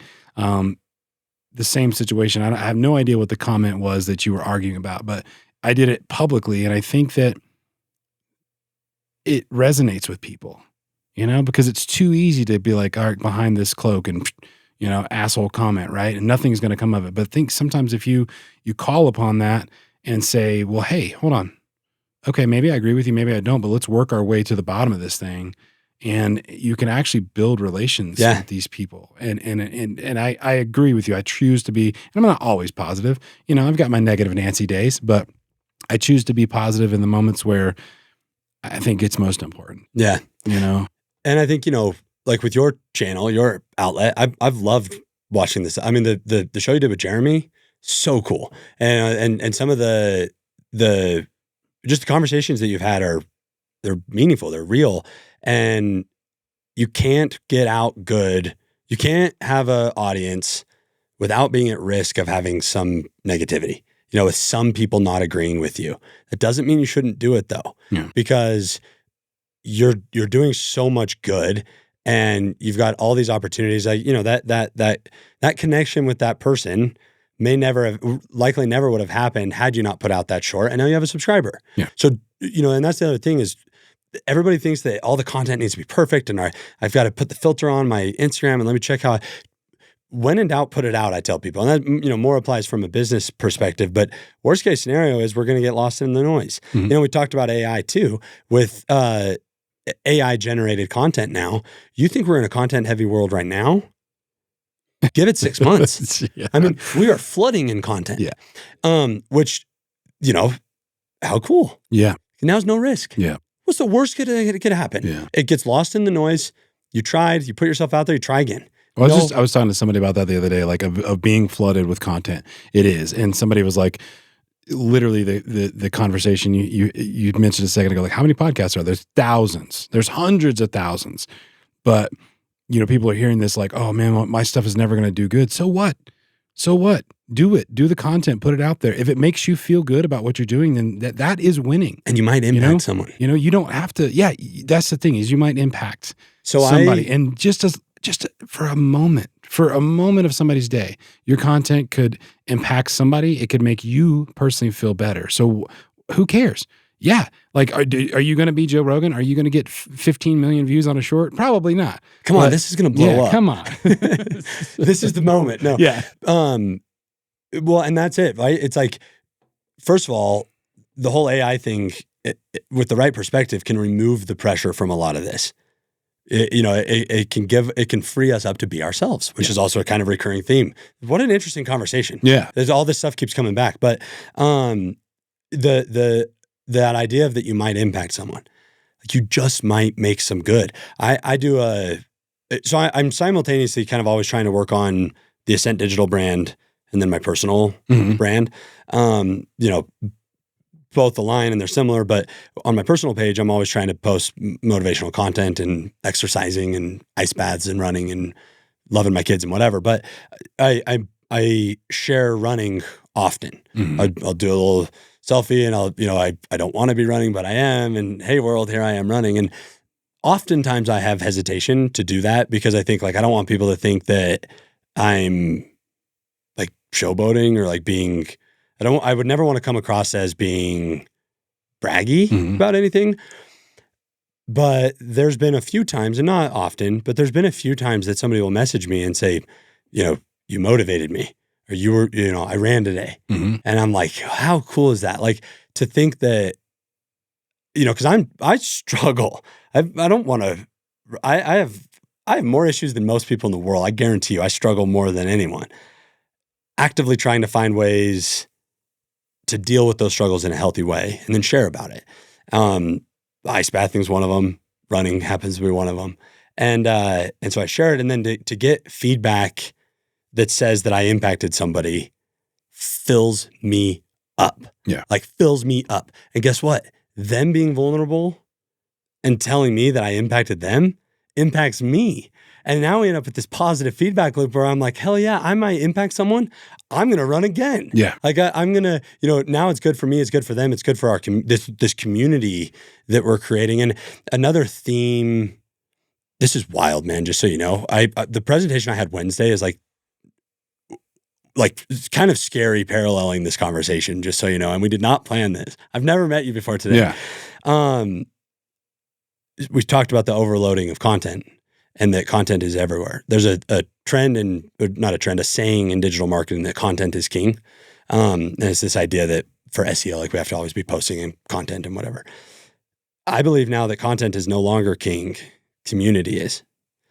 And community is going to make all the difference. And that's what's cool about these authentic interactions with technology and thinking of AI as a tool that it can help create community, which is the new king. Yeah. Content is now, forget about it. Sure. Your podcast, you could put out those shorts, one a day. You could put out 2 a day for 5 years and you would grow your audience. Especially if you did it on TikTok, you'd go, you'd have a few go viral and you'd get a big audience. But you would not have it at any level that you do by having guests on because you're sharing your spheres of influence. You're building a true community. Yeah, absolutely. Like you'll have a lifelong, I guarantee you, and get ready for this because I'm like a way famous influencer. So like me, my wife, my mom, and my dad are going to subscribe to you and you're going to have lifelong fans. But we overlap that sphere of influence now and we create a community. Yeah. That's so cool. And now there's real connections. And then, whatever wants to happen with the podcast, if it's, you're the next Joe Rogan or, it's a great outlet to have conversations like this, regardless, it's real. Yeah. And those communication, that community aspect sticks. And then that's where we talked about how to grow your business online in an AI world, how to raise kids online in an AI world. It boils down to those things of like fostering real connection, real community. And community requires participation. And that's what AI lacks. That participation idea, responding to the hateful comment. Sure. Or reaching out when not prompted. Exactly. And without that, you can't have community. Without participation, you can't have community. Yeah. And if AI can't participate, it can't be part of our community in that sense. And so it's all good. Yeah. We keep having conversations and keep doing what we're doing. And, like you were sharing about your marathon, not even with the podcast. Oh, before? And I felt like, I felt a connection. I was like, I can't wait to talk about, how tough the recovery is. And I don't forget where you were. I think you were driving, or no, you're in the hot tub and you're like, the best part of the race is, afterwards. And I'm like, I get it, man. But that's that real stuff that, and then you were doing something too. I think you were driving back. There was another post that you made about, that it was, I don't know, but you were like debriefing on it, driving. But those are the type of things that AI won't replace. Yeah. And I 100% agree with that. And going back to your comment of the community, just in baby steps, like you can watch the trend of growth. And if you're doing it consistently, it will grow. But the swing right now, because, when I started doing the shows in person, it's very hard for me to reach out to a guest because, again, I don't know, maybe if it's this, like imposter syndrome or whatever it is, but it's like I got to break through that. There's anxiety when I reach out to a guest to come be on the show. But it's weird because I'll have a guest on the show, and if that person shares that, then those people share that, right? And it has this like huge just spiderweb growth, and it's slow and steady at first, but all of a sudden it starts to have this like pretty big this swing in this curve. And so I do want to say this for anybody that's thinking about doing something, whether it is talking to a conversation, just do it, right? And you won't see the numbers at first, you won't. But if you just stay consistent with it, right, and just keep doing it, because yes, like this episode is probably going to be somewhere on Ben's page, and it's going to be on Kyle's page, and then somebody who likes Ben and my mom is going to share it. I promise. And then it's like it's a this and it's this, and like that slow and steady growth is organic, right? So you're building back in your community, but it's natural. It's supposed to grow in that manner. When you blow up overnight, the thing of it is like, yeah, it's fake, but also like now all of a sudden you have to keep this. You haven't built enough time into your model or to the way that you want to formulate your questions or the way that you have honed your skills as an interviewer and things like that. I mean, I listened back to my first episode, third episode, fifth episode, 20th episode, right? I have gotten better at this because I've done it more and I've become more comfortable with it and I've become more open. And so like you need that time to naturally grow, whether it's a business, whether it's a social media following, whether it's a podcast or whatever, because you have to be able to hone your skills with trial and error. You have to be able to say something like, shit, that's not the way, I wanted to say that, right? In last episode, I said something that was such a huge deal that it completely disrupted the relationship forever between my mother and my father and myself. But it was weird because it happened in a podcast and it was me. On your last show? No, I talked about it in detail. But the relationship between my mother and my father right now is horrible and probably will never be repaired. But nonetheless, it was because of something I said in a podcast. And I went back and listened to it, and in my haste, I was trying to create a bed of content or context so that way that the guest would realize that I had a past experience about something and now I'm going to ask you this, right? And I went through it so fast and I made a huge mistake with what I said. It was, in my dad's eyes, unforgivable.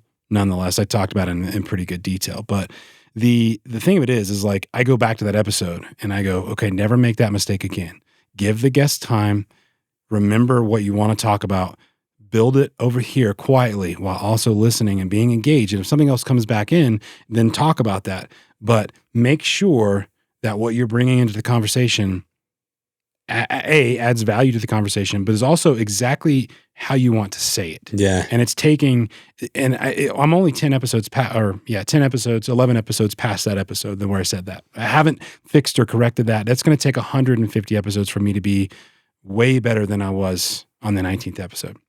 But the thing of it is learning from your mistakes, right? You need time to build trial and error into the way that you talk, the way that you post, the times that you post. It's not supposed to happen overnight, right?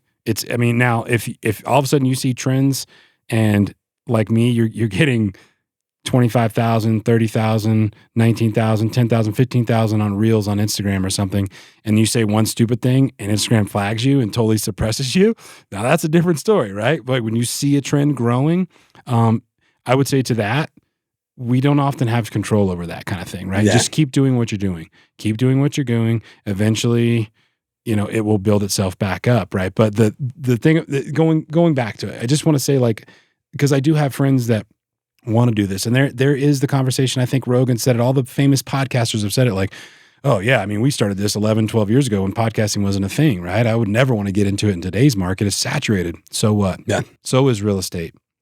So is marketing. So is marketing, right? But the thing of it is like, just stay consistent with it. Stay true to your values and just keep moving and keep moving and you will eventually grow that community. And I think the way that you phrase that is, community is absolutely king. And that's invaluable. That statement you made, to take that away from this conversation today, community is absolutely king, both in real life and in a digital realm. Yeah. Which is now real life, whether we like it or not. Yeah. Welcome to it. Yep. Got to raise kids in it. Got to grow a business in it. It is real life.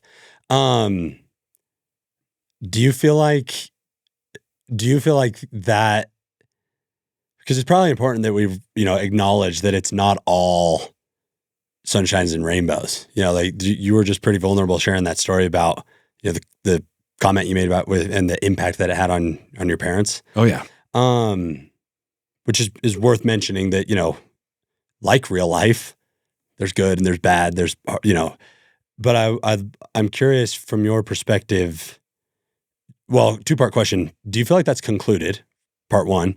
Part two is, do you feel like any good can come from that? Like, do you feel like that has, I don't know. I'd love to hear more from your perspective on like the real life impact. You mean, is the relationship with my parents concluded? Yeah. Is the from the comment that you made, is the, what's the word I'm looking for? Is have the ramification, has that moment concluded, or is it still kind of evolving? No. It's absolutely concluded. It was Sorry it was about like hitting your mic. no. It was like rapid fire, and it took place. I mean, I talked about it in the last episode. We'll talk about it again. So I was trying to give context to a guest I had on, Carrie Siggins, and what I was saying was I was referencing the fact that I have an understanding of the 12-step program because my father growing up was a drug addict and an alcoholic, right? And so he was in AA, we were in Al-Anon, all that stuff. And I was trying to create a bed and say, I understand this because of X. And what I said exactly verbatim, and it's been struck from the episode, we reposted it, no longer lives or breathes out there. But what I actually said was my dad is a drug and alcoholic. Is and was, right? Basically leading to the fact that he is now. Well, he's not now. And it was 17 seconds. I'll say this. It was 17 seconds, Ben, out of an hour and 45-minute podcast. And so I made a mistake. I said that. We moved on. Carrie didn't think anything of it. So anyways, my dad heard it and just did not take it the way that I intended. And there was some hateful text messages, which was pretty lame in my opinion, but it is the way that it is. And I finally found out, having to go through my brother, what episode I said something so horrific that you could ever send me something like this on through a text message. I found out my brother was able to get a hold of him.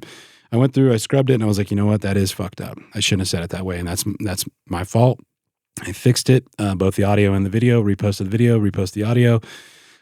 So yeah, I corrected it, but I thought about it for a long time. And so to get to the question of like, is that concluded? Yes, because I closed, and I hate to say this because this sounds just terrible, but I have to let and anyone listening to this that it was not an easy decision. Yeah. I was in absolute turmoil and the anxiety was through the roof. I felt like throwing up a few times that day that like, A, my father could say something to me like that. And then B, my mother would blindly follow that comment and not reach out to her son. And so I waited until about midnight that night and thought about it. And I wrote a thesis of a text message and put it all out there, was very apologetic, and simply stated, I understand that you couldn't forgive me, but I have to let you know that I will no longer forgive you for what you said. I can't imagine myself ever saying that to my child. And if I did, I would have immediately called or fixed it, right? And so since that moment, I haven't talked to my dad, and my mom texted me about a month later asking for something. And so it's one of those things like, yeah, has that moment concluded for me? Yeah. And that's unfortunate to say because that's my mother and my father. Yeah. And at least at this juncture, they will not be in my life, my wife's life, my kids' lives. And that's unfortunate, right? That really is. And I hate to say that, especially on a podcast. I hate to say that to the world, but it's unfortunate, but it just is the way that it is. So what was the second question? I'm so sorry. I forgot. So has that moment concluded, and what did I learn from it? No. And if you felt like anything good couldn't come from it, but I'm curious the good that came from it. And is that I sat there and I dwelled on a lot of things that day, that night. And I thought about my kids, the way that I interact with them. Sometimes it's not negative, but maybe I'm not giving them enough attention or whatever. And then I got into this acting scenario, right? I tried to put myself into the perspective of my father. And then I literally tried to make myself envision saying that to either one of my kids. My daughter's a total softie. If I raise my voice because, the cat decided to attack my leg or something, she's like, oh my God. Like, yeah. And my son is like the biggest like teddy bear on the planet. And I literally put myself into like an acting class that night and tried to imagine and like found myself in tears thinking about that because I'm like, I can say definitively, there's no way in hell I would ever fucking say that to my child. Ever. And just like I said in last episode, they may hate me, and more than likely there will be a point in their young adult lives that they hate me because of something that happened. That's just part of growing up, where you just have to get out there on your own, and hopefully that we've given them enough love as parents, as children, that it doesn't happen. But if it does happen, I can say with absolute conviction that I'll still never leave their side. Right. You know, they may not want me in the same room. That's fine. You know, I'll be over here. And I said yesterday or the other day, you know, I'll be on the side of the soccer field, or I'll be on the side of the gymnastics facility, and I will always be there for them, always, no matter what. And that is the good that came out of this, is because I've always had a dicey relationship with my mom and dad. Always. I was just going to ask how it was before. It's always just a little bit kind of floaty, and maybe that's just the way that I was raised. Maybe that's who I am. But this cemented in my head, so that I can say it publicly and with conviction, that I will always be the father to them that I'm supposed to be. Yeah. You know what I mean? I brought them into this world. I will never, ever leave their side. And whether or not my mother or my father hear this podcast, I will stand by that. Yeah. I will stand by that. And that is the good that came out of it. And maybe it's horrific in some people's minds, the way that I handled it. And that's understandable.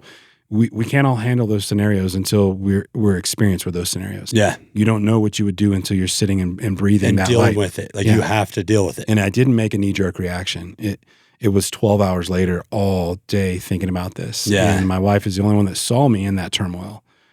And the reaction or the action, not the reaction, the action that I made towards that was warranted in my mind. Yeah. And so I think at the end of the day, a bad situation happened. It's unfortunate, but I think that a lot of good came out of it, because, you know what I mean? My kids are my entire life. My wife is my entire life. And I didn't even mean to, but last episode, Susie said something and it just sparked that. I never intended to talk about that publicly. You know, there's some things that I just, you as a person, you just want to kind of keep them, you know, inside, just bottle it a little bit. And you shouldn't have started a podcast. Yeah, I know. She said something and it just went off, and I will never forget. I left and I called my wife. I was like, I just told the story about my parents, and she's like, oh shit. And I was like, well, it's the truth. You know, that's why we're doing this thing. That's why we're doing this podcast. Yeah. This is me. This is real. I'm not perfect. You know, I make mistakes, and so it was not easy. It was difficult, but. Have you ever read Wild at Heart? Are you familiar with that book? No. It's one of my favorite books, but it's about healthy masculinity. There's all sorts of stuff, and we could have a whole podcast on masculinity and raising men and things like that. But there's this idea in it that resonates with me a ton, and I think that it sounds like a lot about, you know, your moment, which is really cool, by the way, and I admire it with how you're dealing with it. And you know, but we all have wounds from our fathers, especially, like every man does, and how we deal with those wounds impacts the wounds that our kids have to deal with. In a less serious tone, I would say that, you know, I'm just trying to mess my kids up in a new way. Yeah. but it's very real. And I think that, you know, that I hope you know how much I relate to, like, thinking, okay, well, I'm going to be a little better. Like I'm going to use that to make sure that, you know, this doesn't happen to my kids, or that they don't feel like that or whatever. And it actually, in an interesting way, it kind of ties back to, you know, that perspective we talked about with technology. And, you know, it gives us opportunities, because it's difficult to do the thing that, you know, we normally wouldn't do unless we had to. Like that conviction now to make sure my kids know, you know, because I believe the same thing. You know, there's going to come a time when I'm going to have problems with my kids. I'm sure of it. Sure. And they may hate me sometimes, but they'll always be with an abundance of love. Like they'll never question my intention. Sure. They'll never question, you know, that Dad tried, you know, that I was doing the best I could. And I loved hearing that from you, of that like, regardless of how it goes, you know, at least reflect that on being a bit of a better version of that, you know, so you can mess your kids up in your own way. Yeah. But, you know, and that there's some complexities to that. In fact, it's kind of interesting how that ties into the AI social media conversations that we've been having, but it really does force us to reflect and like realize how impactful this stuff is, because there's like the fact that you're vulnerable and sharing that, which I just think is so cool. somebody's going to hear that and either, relate in the recovery sense or relate in the sense that they're having hard relationships or whatever. And, at the very least, feel a little bit less alone because someone else is dealing with it too. Yeah. At the very least. At the very best, a whole lot of things. Hope, maybe they turn around and not be bitter because they get to, see how you're dealing with it and say, hey, maybe I should respond to it in this way or whatever. But that's just so thank you for sharing that. And I think that it's a really cool little microcosm. I didn't intend that either. Sure. Of just how it relates to this larger theme of human elements and the fact that we have to be better now. We don't get to just go to work and go home. Mm-hmm. Sorry. Yep. We have to be confronted with these things that I think are great opportunities to be better versions of ourselves. You're going to be a way better father, better podcaster probably too. Hope so. I don't know. But it's, I don't know. That's neat. It's powerful. I think it's cool. We'll see, man. My intention to talk about it is not really, not to help anybody, but I just, I want to just showcase on here, and I want other people that are listening to this, that are thinking about doing this, is like, you don't have to shy away from who you are.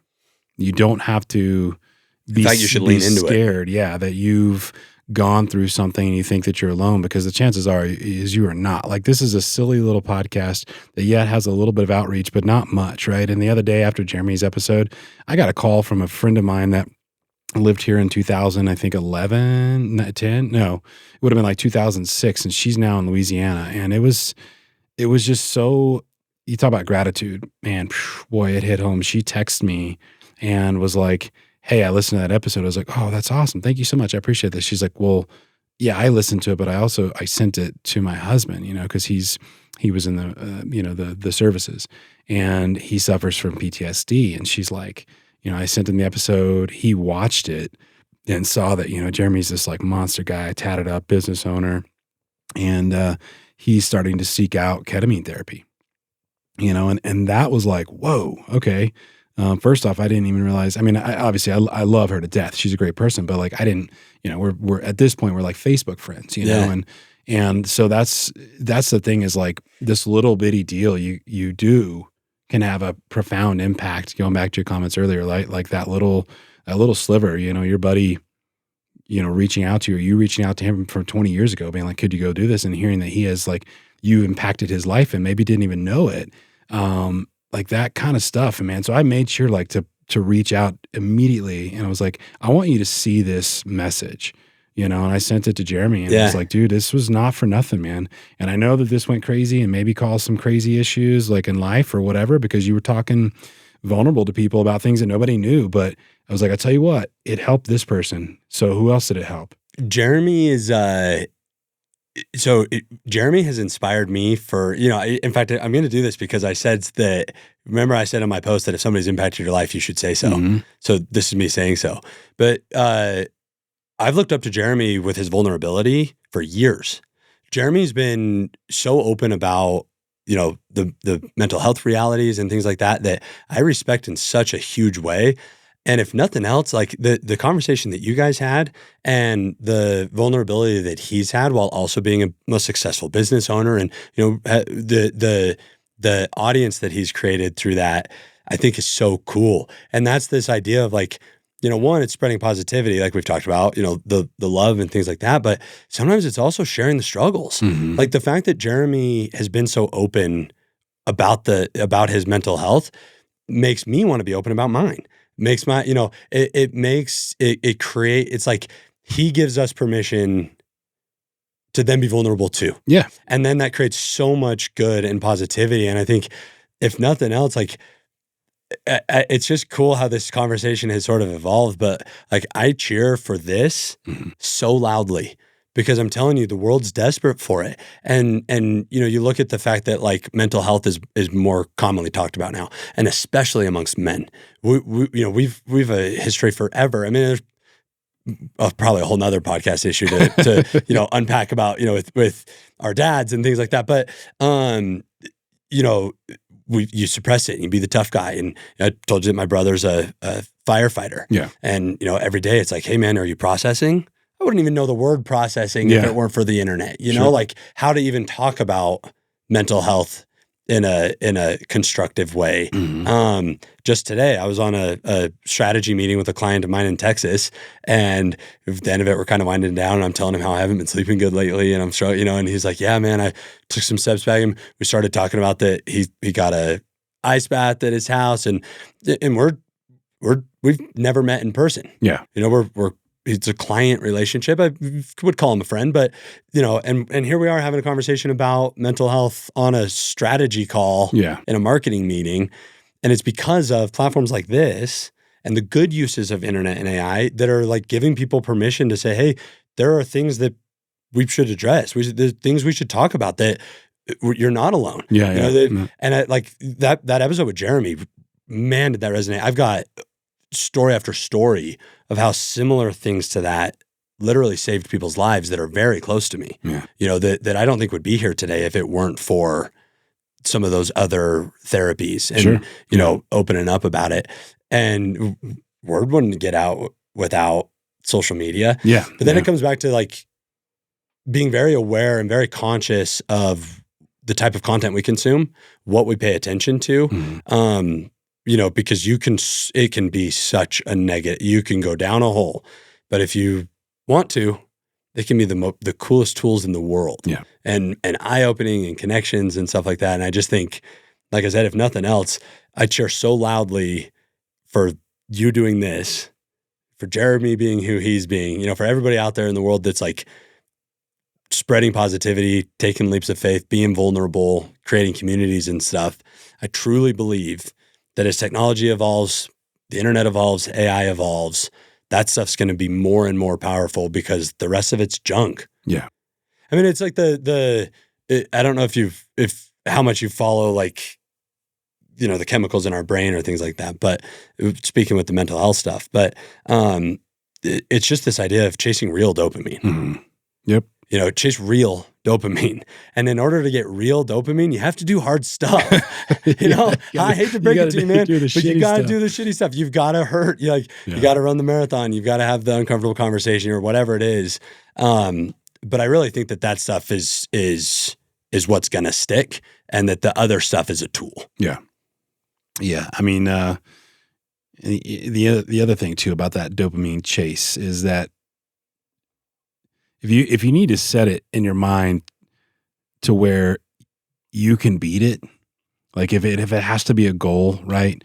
If you don't want to do it, and those are the things that they're the best for you, right? Those are the milestones. Why'd you run a marathon, or why'd you get in the cold ice bath? Because I don't want to do it, right? But I set a goal or I set a target and said, I've never done this. I can't do this. You can. Like, you'd be surprised what you as a human being can do. And that starts sometimes with just being kind. Like, I mean, as general as that sounds, just being kind. I say it every once in a while on this show, is like, just give somebody a damn hug. Stay a little bit longer at the gas station and talk to the lady who's going through heart surgery right now. Just, act the part if you have to, because you can do it, right? And it doesn't have to be as big as running a marathon. It doesn't have to be jumping in through, freezing water. It literally is a tiny thing. It's holding a door for somebody. It's asking genuinely how somebody's doing. And not needing to get or wanting to get anything out of it. It's just being right. Is what I like to class. Because it's right. It doesn't have to be good, but it's just being right. And then we talked about raising kids in this environment, and that's where those opportunities are, because now you get to, and I get to, teach our kids what real worth looks like what to measure yourself against. It's not how many likes you've got. It's not how many followers you have. It's the impacts that you're making. And I think that there's such opportunity, and it's why I have so much respect for you for doing what you're doing. And then outside of the podcast, running the marathons with the bum knee or whatever it is, it's important to show our kids that we can do hard things. and that it is hard. Yeah. Life is not easy. But that we can do it's it. It's not meant to be easy. My oldest son, he just turned 5 and he started wrestling this year, which has been, again, that's a whole nother, we could dive into all that in another podcast, but it's been really cool for me as a father because I've had to relinquish control for one. It's one-on-one. Nathan and another kid, his weight, they're in the 39-pound weight class, by the way. But they're wrestling. They're truly wrestling. Yeah. And I can't do anything about it. I've got to sit there on the sideline and hope that he has the skills necessary to at least not get killed, and nothing's going to happen. But so it's an interesting moment for me because I can't change the outcome, but I can make sure to give him the skills so that he can process the outcome, good and bad, in a healthy way. And so one of the things we've been working on is just not giving up. That it's okay to lose. It's okay to win. We want to win, but what matters is that we don't quit. Yeah. And so I've instilled that in him, or trying to, instill that in him to not quit. Like if you get on your back, you roll like an alligator, yeah. Say, and this like thing that he can do hard things. And if they get in the top 4 place, they get a medal. But if they don't, they don't. There's no participation awards. I mean, it's been a really, and I know nothing about wrestling, but it's been really cool for me to watch like what it's doing for them. And I'm loving it because he loses. And we got to deal with that. He cries, and it's presenting me with unique opportunities as a father to have those conversations about that it's okay. You learn from that. Yeah. That's the thing. Like you capitalized on it earlier. It was like, you learn from having never experienced those moments. You learn as much as a father as he's learning as a child. And you're in that moment for the first time in your life, the same as he's in that moment for the first time in his life. And that to me is crazy. And so it's like for people to have this expectation of like, you're supposed to be this perfect parent or this perfect boss or this perfect, it's like, well, how? I've never done it before. Speaking of imposter syndrome. I'm learning right now with you, bud. It's like, yeah, I'm sorry we lost the championship, but you know what? Hey, you showed up. You didn't quit. You know what I mean? And like, but you're learning to like, how do I help this person? How do I help this human being like get through this moment where they're in dire need of me to just be there and to know the answers? But it's like, I don't know, but I'm here for you, Well, and that's where, and bringing it all, somewhat full circle, but we talk about this evolution of technology and AI and that it's only getting bigger. The need for you and I right now, the need for our kids to be, this is exponentially more significant. So we have a real, like they need to be able to have the skills and the tools necessary to be this force of good in the world, to know like what as an actual measurement, sure, to rise above all of this noise and this stuff that happens and be a force of good in the world, because it's only getting more crowded. It's only getting more fake. It's only getting, and what's cool though is that there's also these unique opportunities, because as that gets more saturated, the authenticity, is in a lot of ways harder to find. And if we can teach our kids that, how to use all of this stuff in a really good way, the impacts they can make so much bigger than you and I. Sure. Their audience will be way bigger than ours. And so it's cool. And so that's where when I was saying about, kind of the perspective of fatherhood in these times, is that it's like, we have an obligation to rise to the occasion. Yeah. Like we have to instill in them the skills and and I think, in a lot of cases it's overwhelming. We've got to make sure that they're confident enough to be able to see the differences between real dopamine and not, real negative comments and not. Like what deserves our information. I tell my family this often, my wife and my kids, when somebody said something mean or our feelings got hurt or whatever, that lions don't lose sleep over the opinions of sheep. Yeah. We have to go keep going. Yeah. We have to go keep putting good out, because it's so much more important than, waving a white flag and forfeiting to the world and to the negative. Yeah. And taking the easy route. Yeah. We got to do hard things. Sure, we do. We got to run marathons even when our knees are hurting. Oh, fucking marathon. Well, Ben, brother, thank you so much for coming on, man. I can't tell you how much it meant to me in a weird way. Like I've said before, this is a very selfish podcast, and I gain oftentimes more than the guest gets out of it. And in a weird way, like I never intended to talk about that story again, but you kind of brought it out of me. And I just want to say, like, genuinely, thank you for being honest. Thank you for being vulnerable on the show, and thank you for just, I don't know, just being yourself. Like that matters to me more than probably what the context of this conversation was about. So I just thank you, man. I really, really appreciate you. Thanks for letting it evolve, because I didn't intend that. We just sort of had the conversation. But thank you for being vulnerable, for being authentic, and for creating a community, because I'm cheering loud. It's just cool to see. So thank you. Absolutely, man. Thank you, brother. Have you ever felt? Are you listening? Damn.